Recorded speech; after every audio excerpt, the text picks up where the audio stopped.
Hi guys, welcome back to my channel. So in today's video, we are going to talk about the complete strategy of for SSC CGL 2025. ठीक है. I know ये video मुझे बहुत पहले upload कर देनी चाहिए थी, but due to time constraint and some personal commitments, ये मैं पहले नहीं कर पाई. But I'll try to give as much input as possible so that at this time and till the examination you will get benefited most out of it. Okay. सो आज की जो video है इसमें जब हम एसएससी सीजीएल 2025 की complete strategy के बारे में बात करेंगे तो मैं मान के चल रही हूँ कि कुछ ऐसे बच्चे भी होंगे जिनको कुछ पता ही नहीं है एसएससी के बारे में, तो हम कुछ बेसिक इन्फॉर्मेशन भी शेयर करेंगे.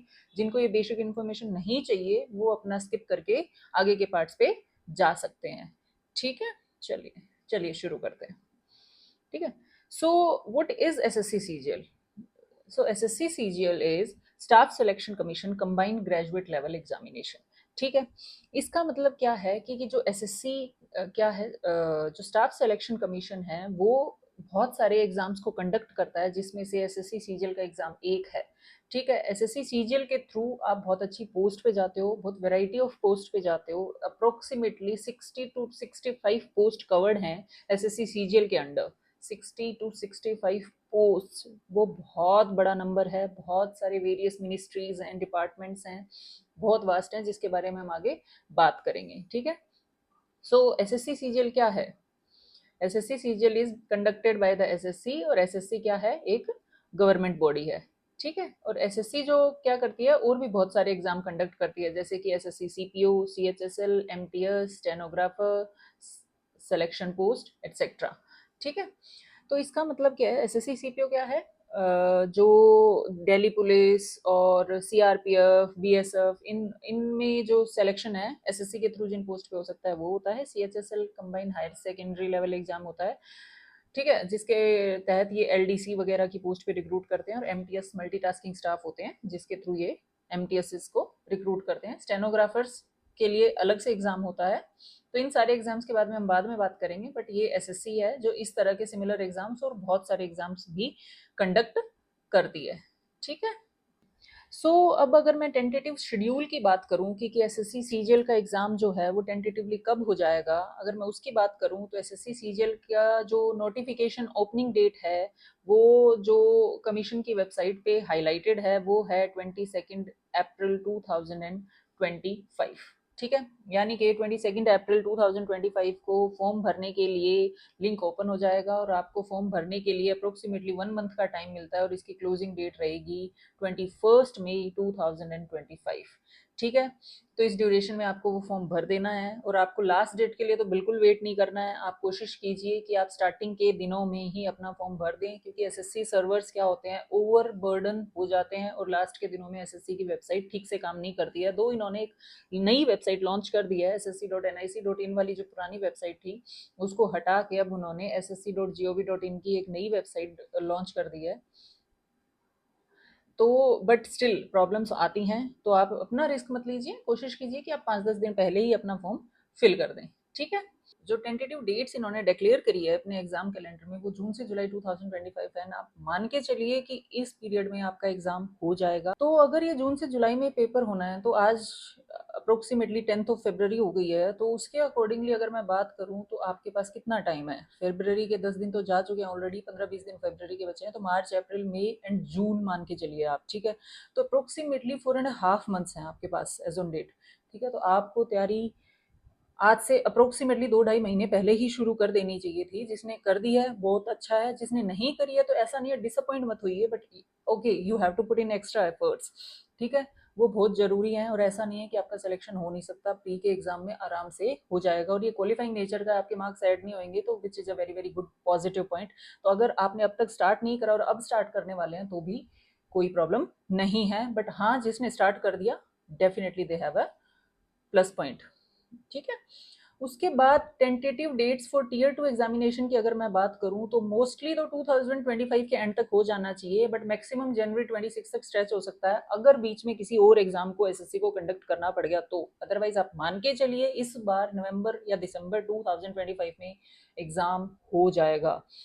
कुछ पॉसिबिलिटीज तो ये भी आ रही हैं कि अक्टूबर में भी वो लोग ट्राई कर सकते हैं, बट नवंबर दिसंबर ऐसे 2 नवंबर से दिसंबर ऐसा है कि शायद मैक्सिमम पॉसिबिलिटीज़ हैं जहाँ पे वो एग्ज़ाम हो जाएगा। ठीक है?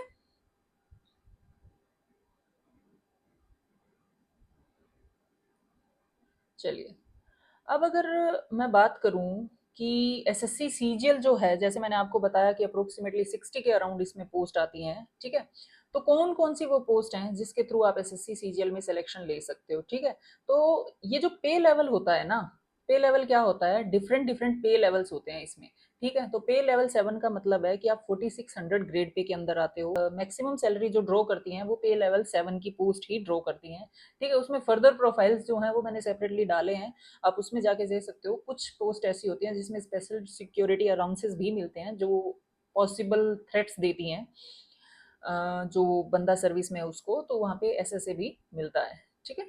तो ये कुछ पोस्ट की लिस्ट मैंने यहाँ पे सीजीएल के नोटिफिकेशन से उठा के, क्योंकि कुछ बच्चे बहुत लेजी होते हैं कि वो सीजीएल का नोटिफिकेशन उठा के भी देखना नहीं चाहते हैं, तो ये कुछ पोस्ट हैं जो मैंने इसमें डाली है, लेकिन मैंने जिसको ये ब्लू कलर में हाईलाइट करा है वो कुछ ऐसी पोस्ट हैं जो मेरी पर्सनल फेवरेट हैं, ठीक है? तो आप इससे गो थ्रू कर सकते हो कि आपको कुछ जम रहा है कि नहीं जम रहा है, ठीक है? तो आप इसको अकॉर्डिंगली देख सकते हो। ASO in CSS is a very good post. ASO in intelligence bureau again it's a good post, not very good but it's a good post, ठीक है?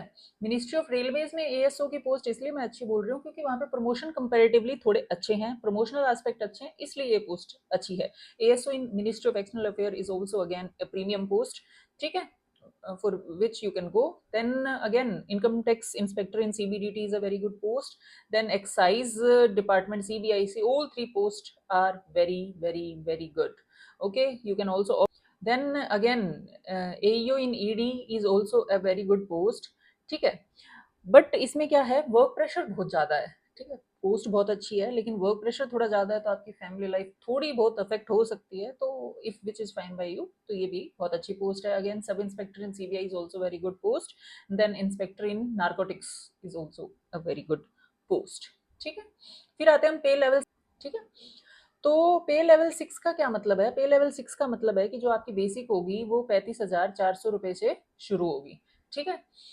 तो 35,400 से शुरू होकर आपकी मैक्सिमम बेसिक पे 1,12,400 तक जाएगी, बट उससे पहले ही आपके प्रमोशन हो जाते हैं, तो ये पे बैंड चेंज होता रहता है, ठीक है? पे लेवल 6 में इसमें कई सारी पोस्ट हैं जिसमें एग्जीक्यूटिव असिस्टेंट इन सीबीआईसी भी आता है, research assistant in national human rights भी आता है, डिविजनल अकाउंटेंट भी आता है, सब इंस्पेक्टर इन एनआईए आता है, एंड नार्कोटिक्स कंट्रोल ब्यूरो के सब इंस्पेक्टर्स हैं, और जेएसओ की पोस्ट है, ठीक है? सो ये बहुत सारी पोस्ट हैं जिसमें से मेरी पर्सनल फेवरेट डिविजनल अकाउंटेंट जो कैग में होता है वो भी है, क्योंकि एक अथॉरिटेटिव पोस्ट है। इसमें अप्रोक्सीमेटली यार 2 to 3 years के बाद जब आप डिविजनल, आपको एक डिवीजन अलॉट हो जाती है, उसके बाद आप एक अथॉरिटी की पोस्ट पे आ जाते हो और आपके अंडर बहुत सारा स्टाफ काम करता है, तो again it's a very very prestigious post when it comes to respect in local environment wherever you are posted, ठीक है? उसके बाद एनआईए, नेशनल इन्वेस्टिगेशन एजेंसी, जिसको थोड़ी थ्रिलिंग और थोड़ी ऐसी पोस्ट पसंद है कि जिसमें डे टू डे आप कुछ नया काम कर पाओ, जिसमें कुछ कंट्री के लिए आप कंट्रीब्यूट कर पाओ, तो अगेन ये मेरी ऑल्सो पर्सनल फेवरेट है, एनआईए सब इंस्पेक्टर, ठीक है? उसके अलावा पोस्ट सारी ही अच्छी हैं, ऐसा नहीं है कि कुछ भी अच्छा नहीं है। Executive assistant in CBIC is also a good post, and हाँ, ये जो पोस्ट है जूनियर स्टैटिस्टिकल ऑफिसर, इसके बारे में आपको ध्यान रखना है कि इसके लिए आपको एक इकोनॉमिक्स का सेपरेट पेपर भी देना होता है। एसएससी सीजीएल की जब हम स्कीम ऑफ एग्जामिनेशन में बात करेंगे उसमें पता चल जाएगा, ठीक है? उसके अलावा क्या हुआ है कि इनकम टैक्स में अभी अभी नए रिक्रूटमेंट रूल्स आए हैं, तो वहां पे एक और नई पोस्ट इंट्रोड्यूस करी है, ऑफिस सुप्रिटेंडेंट, जो कि लेवल 6 की पोस्ट होने वाली है, जो कि 4200 ग्रेड पे की पोस्ट होने वाली है, ठीक है? तो पॉसिबल है कि एसएससी सीजीएल 2025 के नोटिफिकेशन में आप इस पोस्ट को देखोगे, क्योंकि ये नई पोस्ट डायरेक्ट रिक्रूटमेंट पे भी इन्होंने ऐड कर दी है, ठीक है? इस पोस्ट पे 70% जो रिक्रूटमेंट होगी वो डायरेक्ट कोटा से होगी, और 30% जो रिक्रूटमेंट है वो प्रमोशन से करेंगे। तो ये भी एक पोस्ट है जो इनकम टैक्स में ऐड हो जाएगी, तो वो भी आप देख सकते हो। This is also a very decent and nice post, ठीक है? उसके बाद अगर हम पे लेवल 5 की बात करें, पे लेवल 5 का मतलब है आपकी बेसी 29,200 से शुरू होगी और 92,300 तक रन करेगी, ठीक है? अब इसमें मोस्टली ऑडिटर्स और अकाउंटेंट्स की ही पोस्ट हैं, जैसे कि आप देख पा रहे हैं स्क्रीन के ऊपर, ठीक है। तो ये सिमिलर पोस्ट हैं सारी की सारी, बट हाँ आई वुड प्रेफर समटाइम्स अगर ऐसा हो कि मेरे को साउथ में लेवल 6 की पोस्ट भी मिल रही है, तो I would prefer auditor level 5 in northern part, okay. या कुछ 7 की भी पोस्ट ऐसी हैं, लेवल 7 की भी, जो अगर मुझे साउथ में मिल रही है और अगर मेरी प्रायोरिटी फैमिली लाइफ है, तो मैं auditor in CAG and CGDA choose करूंगी।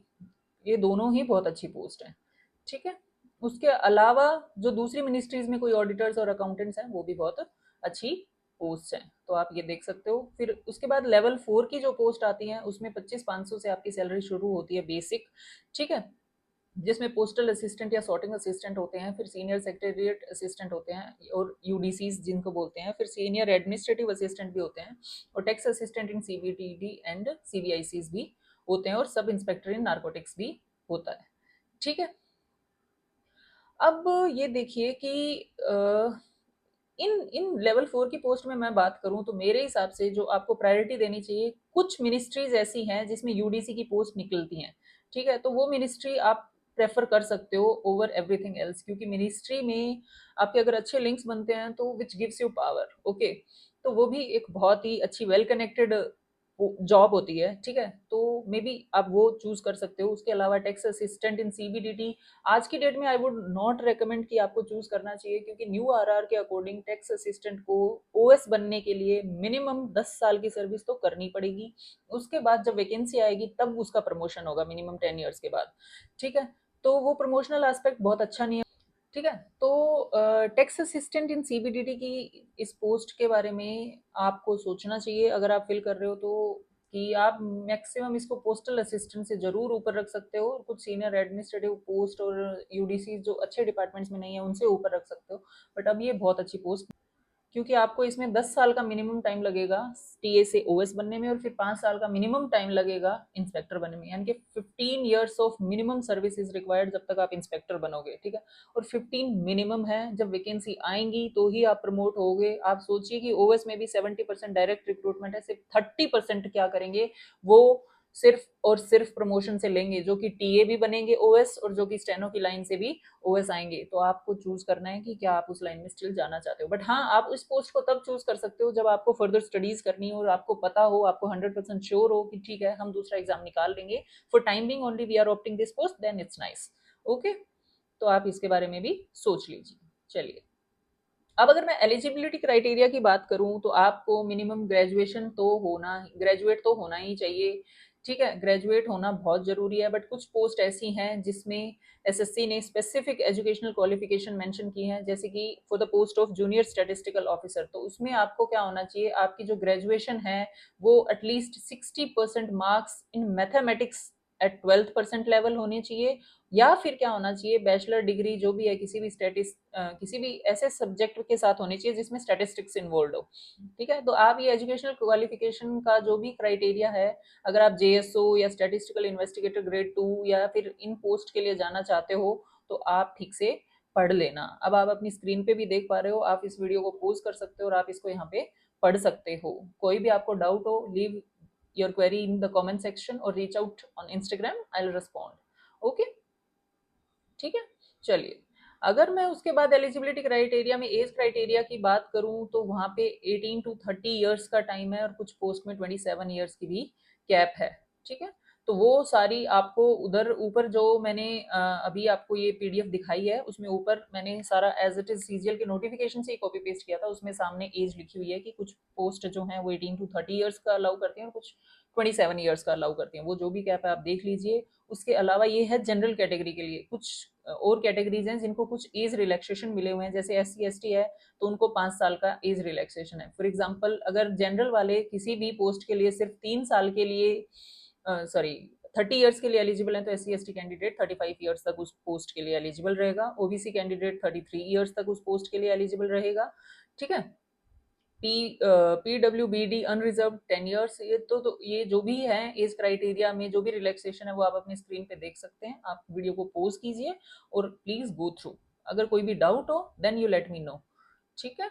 उसके अलावा अपर एज लिमिट में ग्रुप सी पोस्ट में कुछ सेंट्रल गवर्नमेंट एम्प्लॉइज हैं जो सिविलियन एम्प्लॉइज हैं, ठीक है, जिन्होंने 3 साल की रेगुलर सर्विस कंप्लीट कर ली है, उनको 40 ईयर्स तक क्या है कि वो एग्जाम दे सकते हैं सिर्फ ग्रुप सी पोस्ट के लिए। That you have to make sure कि सिर्फ ग्रुप सी की बात हो रही है यहाँ पे, ठीक है।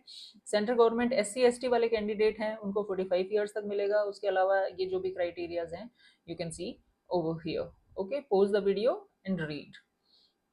और ये सारा डेटा मैंने SSC CGL के ऑफिशियल नोटिफिकेशन 2024 से उठाया है, तो आप सीधा सीधा वहां से जाके भी देख सकते हो। मैंने तो बस इसलिए यहाँ पे पेस्ट कर दिया ताकि अगर आपको इजी एक्सेस चाहिए तो you can just pause the video and you can look. चलिए, अब अगर मैं बात करूं कि इसके लिए अप्लाई कैसे करना है, तो आपको ssc.gov.in की वेबसाइट को विजिट करना है और उसके बाद अपने आप को रजिस्टर करना है। Once you are registered on SSC CGL website, तो आप सारी पोस्ट के लिए आप उस रजिस्ट्रेशन से लॉगिन कीजिए, तो आपकी कुछ डिटेल्स प्री फिल्ड ही आ जाएंगी अपने आप। बट डू मेक श्योर कि आप रजिस्ट्रेशन में वही डेटा फिल कर रहे हो जो कि लेजिट है, क्योंकि once registration is done it cannot be changed. If you want to change it you have to give the documents, and please make sure कि आप OBC जनरल या किसी भी कैटेगरी से कोटा ले रहे हो, रिजर्वेशन में आपने पहले कुछ और रजिस्ट्रेशन में आपने पहले कुछ और डाला हुआ है, तो प्लीज मेक श्योर कि आपकी सारी डिटेल्स करेक्ट हों। मेरे पास बहुत सारी क्वेरीज आई हैं जहाँ पे कैंडिडेट्स ने क्या किया है कि उन्होंने फॉर एग्जांपल वो ओबीसी कैंडिडेट है, सिर्फ जनरल फिल कर दिया और फिर वो बोल रहे हैं कि अगर हम ओबीसी का सर्टिफिकेट लेके जाएंगे तो क्या मान्य हो जाएगा। जी नहीं, आपने जिस कैटेगरी के अंडर फिल करके एग्जाम दिया है आप उसी कैटेगरी के अंडर एलिजिबल रहोगे अगर आपका सिलेक्शन उस कैटेगरी के अंडर होता है। फॉर एग्जांपल मानिए कि कोई ओबीसी कैंडिडेट है, ओबीसी कैंडिडेट ने ओबीसी फिल करा हुआ है बट उसका सिलेक्शन जनरल में हो गया, तो ठीक है, कोई प्रॉब्लम नहीं है। लेकिन ओबीसी में होता है अगर उसका सिलेक्शन, तो उसको ओबीसी का सर्टिफिकेट लेके जाना बहुत जरूरी है, अदरवाइज आपका कैंडिडेचर कैंसिल हो जाएगा, ठीक है। तो आप ये चीजें बहुत ध्यान से देखिए और फिर ध्यान से इसको फिल कीजिए। बॉयज कैंडिडेट जो होते हैं उनको कुछ 100 रुपए की फीस इसमें पे करनी होती है, बट गर्ल्स के लिए ये फॉर्म फ्री ऑफ कॉस्ट है।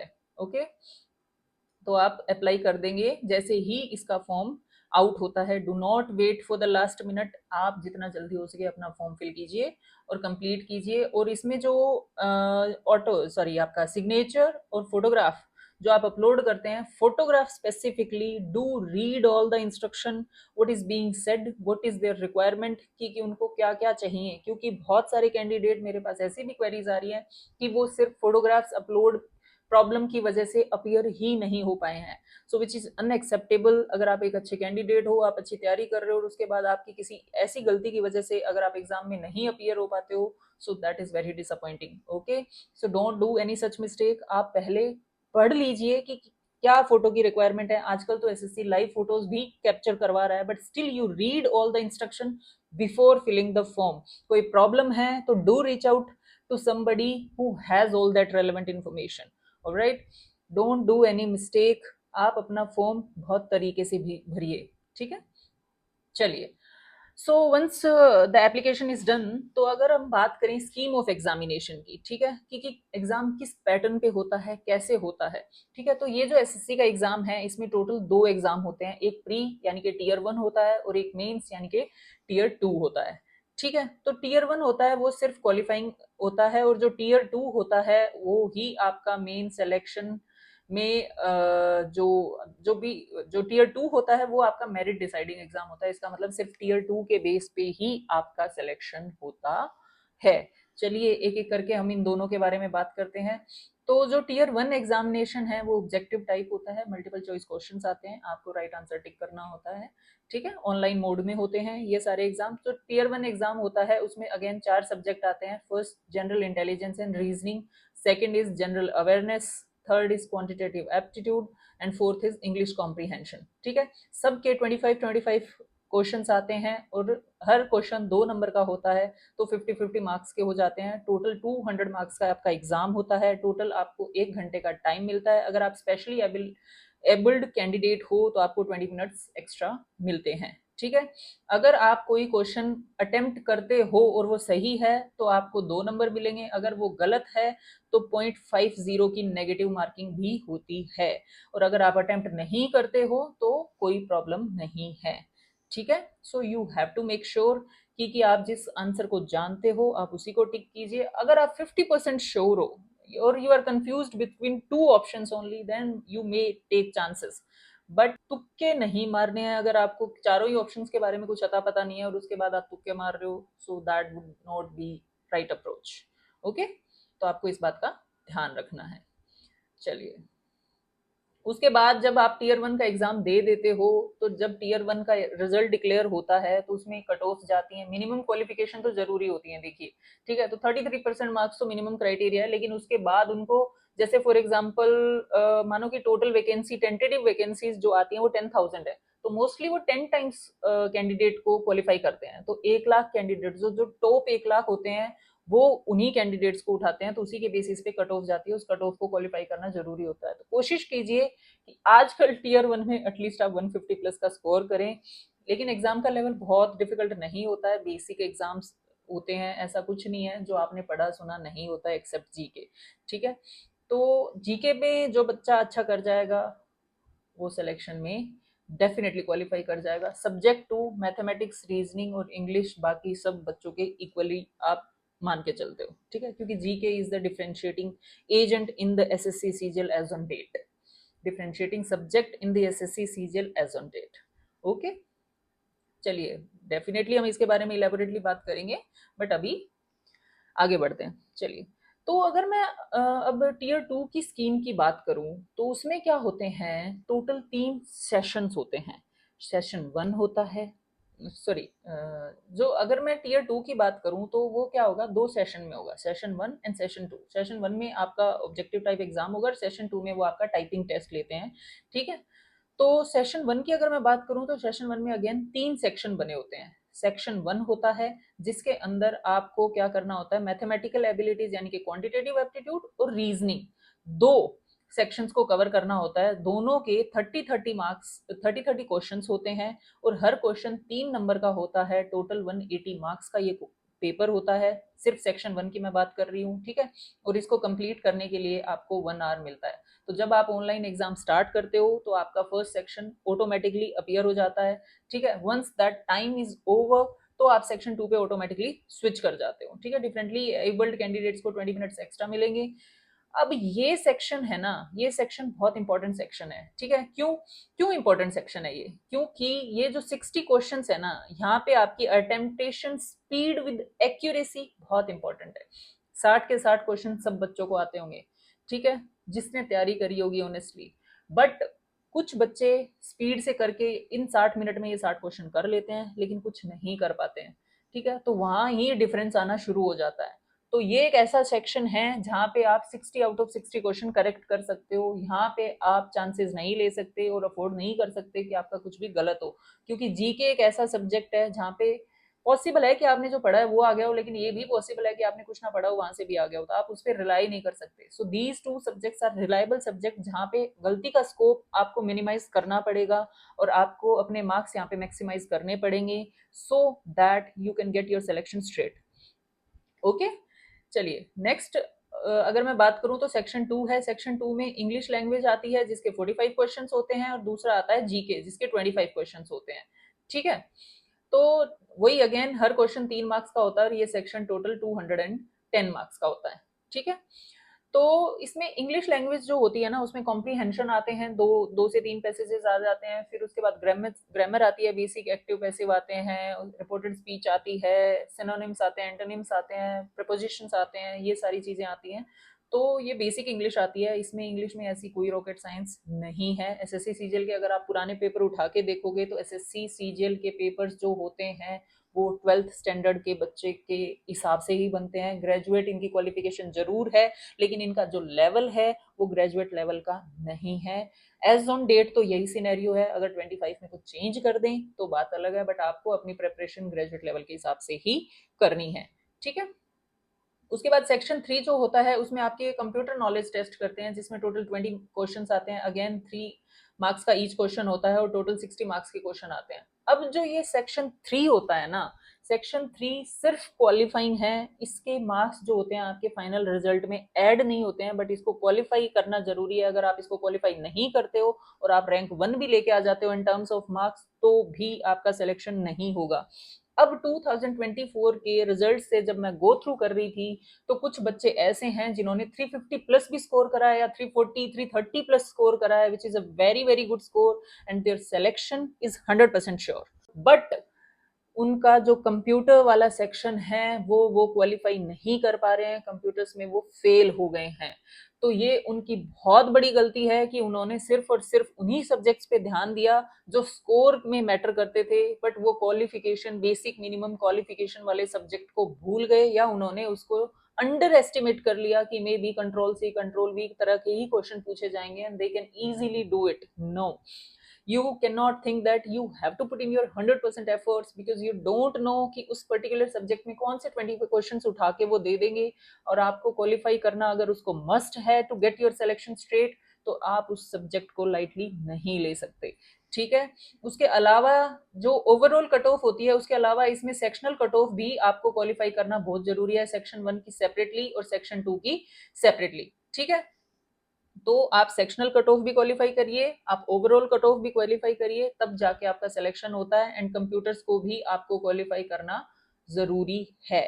उसके बाद सेशन 2 होता है, अप्रोक्सीमेटली 2 आवर्स के गैप के बाद होता है। ठीक है, सेशन 2 में आपसे क्या करवाएंगे, वो एक पैसेज देते हैं 2000 वर्ड्स का, अप्रोक्सीमेटली 2010 तक वेरी कर जाते हैं समटाइम्स। तो वो आपको 15 मिनट्स में टाइप करना होता है, which is a very easy task. ठीक है, आपको उसमें कोई भी प्रॉब्लम नहीं आएगी क्योंकि ये बेसिक टाइपिंग स्पीड है, इसमें कुछ एक्स्ट्रा ऑर्डिनरी नहीं है। तो बेसिक टाइपिंग स्पीड के अकॉर्डिंग अगर आप टाइप कर पाते हो तो आपका इसमें कोई प्रॉब्लम नहीं आएगा। एरर 7% तक ओबीसी कैंडिडेट्स को अलाउड है और 5% तक जनरल कैंडिडेट्स को अलाउड है। उसके अलावा जो भी इसका क्राइटेरिया है वो आप इसके नोटिफिकेशन में जाके देख सकते हो। ठीक है, बट इसमें मोस्टली एरर होती नहीं है, कैंडिडेट 7 से 9 मिनट में कंप्लीट कर लेते हैं और उसके बाद क्या करते हैं, उसको एनालाइज कर लेते हैं। ठीक, चलिए उसके अलावा जो मैंने पोस्ट बताई ना, जेएसओ की, जूनियर स्टैटिस्टिकल ऑफिसर की, और 2 पोस्ट और थी जो जिसमें स्टैटिस्टिक्स का पेपर होता है एक, पेपर 2। ठीक है, अगर कोई कैंडिडेट उन पर्टिकुलर पोस्ट में इंटरेस्टेड है तो उसको ये एग्जाम भी देना होता है जिसमें 100 क्वेश्चन आएंगे, हर क्वेश्चन 2 नंबर का होगा और 200 नंबर के क्वेश्चन आएंगे, 2 घंटे का पेपर होगा। ये एग्जाम टीयर 2 के अलावा कंडक्ट होता है। ठीक है, तो ये भी आपको ध्यान रखना है। यहाँ पे मैंने लिखा है कि paper 2 will be for only those candidates who apply for the post of junior statistical officer in the Ministry of Statistics and Program Implementation and statistical investigator grade 2 in the office of Registrar General of India, Ministry of Home Affairs, and who are shortlisted in tier 1 for these posts। तो tier 1 में इस particular exam के लिए एक अलग से list निकलती है, अगर आप उस लिस्ट में हो then only you can appear for this paper. Okay, तो ये 2 पोस्ट हैं जिनके लिए अगर आप फाइट कर रहे हो एग्जाम में तो आपको ये वाला एग्जाम भी देना पड़ेगा। ठीक है, चलिए अब अगर मैं टीयर 2 की बात करूं तो इसमें भी क्या होते हैं, ऑब्जेक्टिव टाइप क्वेश्चन होते हैं, मल्टीपल चॉइस क्वेश्चन होते हैं। ठीक है, और मॉड्यूल 2 जो तो टाइपिंग टेस्ट होता है वो तो उसमें कुछ है नहीं है। ठीक है, अब क्या होता है कि जो हमारा पेपर 1 है, पेपर 2 तो स्टैटिस्टिक्स का है जो कि 2 ही पोस्ट के लिए, पेपर 1 जिसके बारे में मैंने अभी बात करी है बहुत इलेबोरेटली, जिसमें डिफरेंट डिफरेंट सेक्शंस होते हैं। ठीक है, वो सारे सेक्शंस क्वालिफाई करना बहुत जरूरी है, मैं पहले ही बता चुकी हूँ आपको, ये आपको पता होना चाहिए। अब उसके अलावा इसमें ह्यूमंगस नेगेटिव मार्किंग है, तो आपको मेक श्योर करना पड़ेगा, you have to make sure कि आप कोई भी क्वेश्चन ऐसा अटेम्प्ट ना करें जिसमें चारों ही ऑप्शंस का आपको पता नहीं है लेकिन आप तुक्के मार रहे हैं। पॉसिबल है कि आपका सही हो जाए, लेकिन अगर आपका वो गलत हो गया तो वो आपका 1 नंबर 1 मार्क ले जाएगा। और ट्रस्ट मी, एसएससी सीजीएल में 5 से 10 नंबर के डिफरेंस पे आपकी रैंक बहुत फ्लक्चुएट कर सकती है and you even can get out of the selection. Okay, get out of the final list. तो आपको ये रिस्क नहीं लेना है। अगर आप 50% एटलीस्ट श्योर हो then you might take the chances, that also you have to be like more inclined towards the correct option। ठीक है, तो ये आपको ध्यान रखना है, कि 1 नंबर की नेगेटिव मार्किंग आपको होगी, that is 1/3, that is 33.33%, which is a very high number for negative marking in any exam। सोचिए आप एक क्वेश्चन गलत करते हैं तो आप 4 नंबर लूज कर जाएंगे, जिसको आपने ये सोच के ठीक किया था कि ये मेरा ठीक है, और आप उसके अटेम्प्टेड क्वेश्चन में लेके जा रहे हो। So don't do that mistake। okay, अब अगर मैं मिनिमम क्वालिफाइंग मार्क्स की बात करूं, ठीक है, तो की बात करूं, टीयर 1 तो कंप्लीटली क्वालिफाइंग है, टीयर 2 में हर एक सेक्शन को और ओवरऑल मिनिमम क्वालिफाइंग मार्क्स आपको लेके आने पड़ते हैं, ठीक है। तो उसके लिए यूआर कैटेगरी के 30% हैं, ओबीसी के 25% हैं, और ऑल अदर कैटेगरीज 20%। ये आपको पता होना चाहिए, ठीक है। तो अब डेस्ट में जो भी प्रॉब्लम का परसेंटेज का जो मिनिमम क्वालिफाइंग स्टैंडर्ड्स के अकॉर्डिंग डिफाइंड है, वो आप देख सकते हो स्क्रीन के ऊपर, और आप इसके अकॉर्डिंगली देखिए। बट कोशिश कीजिए कि टाइपिंग टेस्ट में तो आप इतना कुछ टाइपिंग टेस्ट इसमें मेजर होता ही नहीं है, you can easily do that. तो इसमें तो आप एरर का स्कोप छोड़िए ही मत, if you take my suggestion, ठीक है। चलिए, अब जो आपका टाइपिंग टेस्ट होता है ना, उसमें क्या होता है, अगर कोई कैंडिडेट अच्छा स्कोर कर रहा है ना, तो बहुत सारी पोस्ट ऐसी हैं जो स्पेसिफिकली कंप्यूटर प्रोफिशिएंसी को क्या करती हैं, वेटेज देती हैं। देखिए, inspector examination, GST inspector, executive assistant in CBIC, postal assistant, sorting, etcetera etcetera, इनके क्या हैं, हायर क्वालिफिकेशन स्टैंडर्ड्स हैं। इसका मतलब फॉर एग्जाम्पल मानिए कि बहुत सारे बच्चों ने चलिए ऐसे लीजिए कि एक एक कैंडिडेट है जिसके 335 मार्क्स हैं, ठीक है, या एक कैंडिडेट है जो कि क्वालिफाई कर गया है, ठीक है, उसके उसकी फर्स्ट प्रायोरिटी थी मिनिस्ट्री ऑफ एक्सटर्नल अफेयर्स, उसके 335 मार्क्स थे। एक दूसरा कैंडिडेट है जिसके 334 मार्क्स हैं, वो लास्ट कैंडिडेट था 335 वाला, बट 334 वाले की अगर डेस्ट प्रोफिशिएंसी ज्यादा बेटर है तो इसको वेटेज मिलेगी और इसको नहीं मिलेगी, ठीक है। ये बात भी आपको ध्यान रखनी है, ठीक है।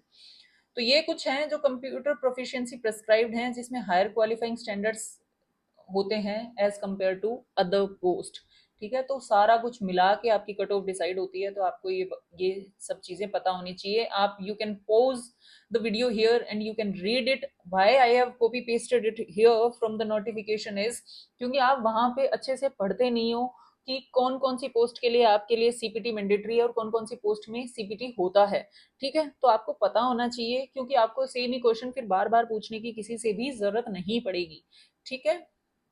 चलिए, उसके अलावा क्या होता है कि जो प्रेफरेंस फॉर्म आता है, जब टीयर 2 का एग्जाम आप दे देते हो तो आपसे एक पोस्ट प्रेफरेंस पूछी जाती है। पोस्ट प्रेफरेंस होने के बाद आपका फाइनल रिजल्ट डिक्लेयर होता है। तो कुछ कैंडिडेट्स क्या करते हैं कि जल्दीबाजी में पोस्ट प्रेफरेंस फिल कर देते हैं, और उसके बाद पूछते हैं कि क्या हम चेंज कर सकते हैं इसको, हमने तो गलती से ये वाली पोस्ट ऊपर भर दी, ये नीचे भर दी। तो ऐसा कुछ नहीं होता है, it's irreversible, you can not change it. तो बी वेरी माइंडफुल जब जब आपके पास वो पोस्ट प्रेफरेंस भरने की बारी आएगी। Why I am telling you this here only, ये एक प्रोसीजर है, इसके बारे में आपको पता होना चाहिए। जब आप इससे एक बार गो थ्रू कर लोगे तो when you are at that stage, तो आपको पता रहेगा कि ऐसा कुछ मैंने यहाँ पे कन्वे किया था, ठीक है। तो आपको पता होना चाहिए। और फाइनली डॉक्यूमेंट वेरिफिकेशन होता है। डॉक्यूमेंट वेरिफिकेशन के लिए क्या होता है, जो भी वेरियस डिपार्टमेंट्स होते हैं वेरियस पोस्ट्स के लिए, तो ऑनलाइन ऑप्शन फॉर्म देते हैं वेबसाइट पे ही, कमीशन की, ठीक है। तो और दूसरी चीज अगर मैं बात करूँ ना, तो पोस्ट प्रेफरेंस आती है आपकी शायद 4 दिन के लिए भी वो विंडो ओपन होती है, ठीक है। जब आपका टीयर 2 हो जाता है उसके बाद कुछ टाइम के बाद आंसर की आ जाती है, और आंसर की आने के बाद कुछ 10 से 15 दिन के अंदर प्रेफरेंस फॉर्म आता है पोस्ट प्रेफरेंस के लिए, और वो 4 दिन के लिए वो विंडो ओपन रहती है। तो कुछ कैंडिडेट्स क्या करते हैं, वो सबमिट नहीं करते हैं पोस्ट प्रेफरेंस फॉर्म, थिंकिंग कि whatever post they will get they will join. No, अगर आप पोस्ट प्रेफरेंस फॉर्म सबमिट नहीं करते हो तो आपका कैंडिडेचर वहीं कैंसिल हो जाएगा, no matter if you are the topper of the SSC CGL that year, ठीक है। तो प्रेफरेंस फॉर्म भरना बहुत जरूरी है, आप इसको लाइटली नहीं ले सकते, ठीक है। उसके अलावा एसएससी सीजीएल में कुछ ऐसी पोस्ट हैं जिनमें फिजिकल रिक्वायरमेंट्स मेंशन करके दी हुई हैं एसएससी सीजीएल के नोटिफिकेशन में। अगर आप उनको टॉप प्रायोरिटी पे भर रहे हो तो आप मेक श्योर करो कि उसके जो भी फिजिकल रिक्वायरमेंट्स हैं आप उसको फुलफिल कर रहे हो, वरना आपका सिलेक्शन अगर हो भी जाता है, फॉर एग्जांपल मैंने जीएसटी ऑप्ट किया, inspector of GST, inspector in CBIC, ठीक है। तो अगर मैं चली गई वहाँ पे और मेरे से वो पर्टिकुलर रनिंग या फिर साइकिलिंग या कोई फिजिकल स्टैंडर्ड्स जो उनकी रिक्वायरमेंट है, अगर मैं उसके अकॉर्डिंग क्वालिफाई नहीं कर पाई तो वो मेरे को बाहर कर देंगे, और उसके बाद मेरे को ऐसा नहीं है कि कोई दूसरी पोस्ट मिल जाएगी। I will be out of that SSC CGL. तो आपको मेक श्योर करना है, अगर आप फिजिकल स्टैंडर्ड्स में जरा भी आपको डाउट लग रहा है खुद के ऊपर, तो आप ये पोस्ट प्रेफरेंसेस ऊपर नहीं भरेंगे। ठीक है, तो ये मैंने यहाँ पे मेंशन करके दे दी हैं, ये सारी पोस्ट हैं जिनमें सेपरेट फिजिकल रिक्वायरमेंट्स मेंशन करके दी हुई हैं, वो आप एसएससी सीजीएल के नोटिफिकेशन में जाके देख सकते हैं। लेकिन अगर ये जो आपकी स्क्रीन पे आ रही हैं, अगर ये टॉप प्रेफरेंसेस में आप डाल रहे हैं, तो you have to make sure कि आप इनकी फिजिकल रिक्वायरमेंट्स के लिए एलिजिबल हों। ठीक है, देखिए मैंने लिखा भी है यहाँ पे, if a candidate fail in such test his candidature will not be subsequently considered for any other post and department. So please be highly confident while filling these posts on the top preferences. You have to qualify those physical requirements. Okay. उसके बाद user department जो होते हैं वही document verification conduct करते हैं, और फिर फाइनली क्या करते हैं, फाइनल रिजल्ट डिक्लेयर होते हैं। ठीक है, डॉक्यूमेंट वेरिफिकेशन फाइनल रिजल्ट के बाद होती है, और जो यूजर डिपार्टमेंट यानी कि जो डिपार्टमेंट आपको अलॉट हो जाता है वो आपको कॉल करते हैं, वही डीवी करते हैं, फाइनली आपको ज्वाइनिंग दे देते हैं।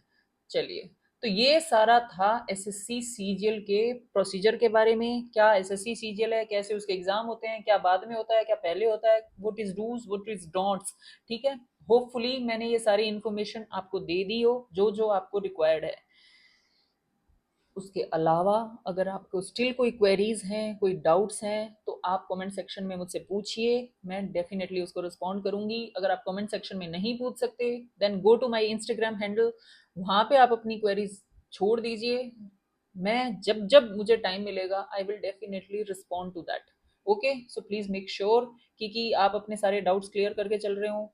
अगर किसी तरह का कोई डाउट है, डू रीच आउट। ओके, चलिए, अब अगर मैं प्रिपरेशन स्ट्रेटेजी की बात करूं, ठीक है, तो इसमें 4 सब्जेक्ट होते हैं, मैंने पहले ही बता दिया। मेजर रीजनिंग होती है, क्वांट होती है, इंग्लिश होती है, एंड जीके होता है। ठीक है, तो एक एक सब्जेक्ट वाइज जो मेरी तरफ से इनपुट्स हैं, that only I can give you. Ultimate तैयारी तो आपके हाथ में है, आप जितना अच्छे से एग्जीक्यूट करोगे चीजों को, आप जितना अच्छे से एग्जीक्यूट करोगे चीजों को, उतना ही बेटर रिजल्ट आपको मिलेगा।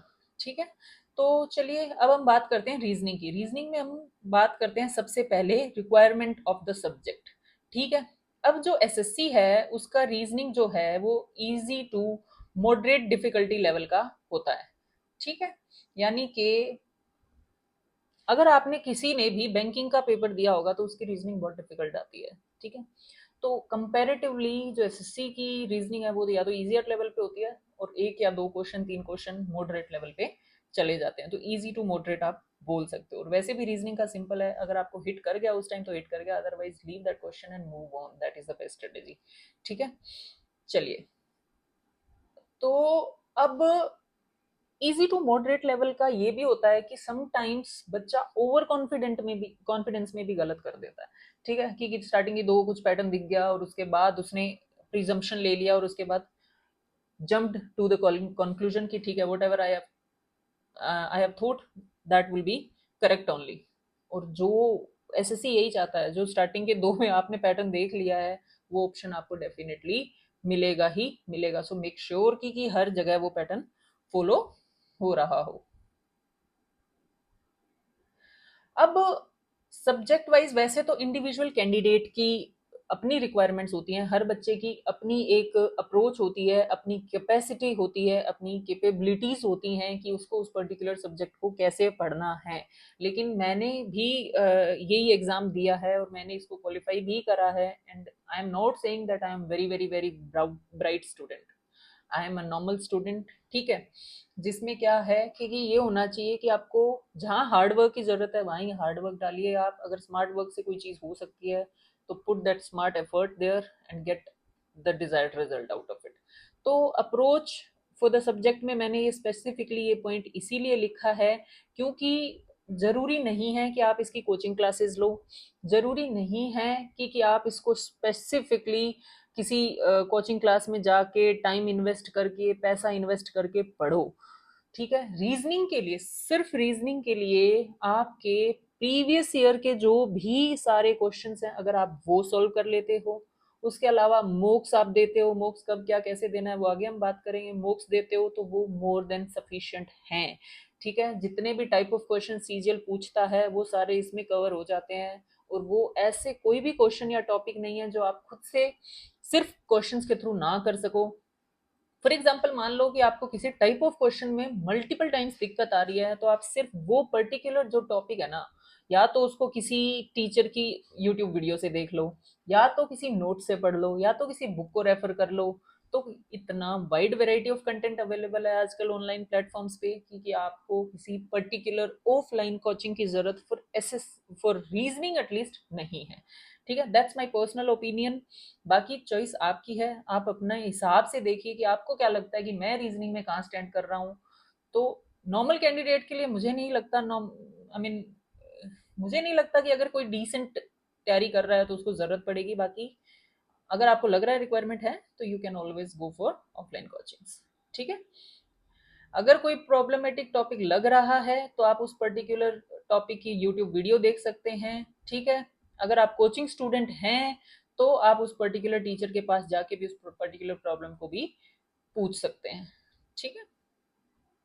चलिए, अब अगर मैं रीजनिंग के लिए बुक रिकमेंडेशन करूं तो प्रीवियस ईयर क्वेश्चन तो करने जरूरी हैं, and I would suggest go for pinnacle for previous year questions. Why is that?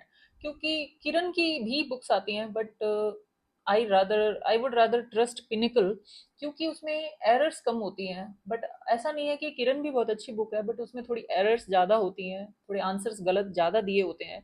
तो वो सब चीज़ें मैटर करती है। अगर आपने गलत आंसर देख के गलत स्ट्रेटेजी से किसी क्वेश्चन को कर लिया, so which can be very lethal.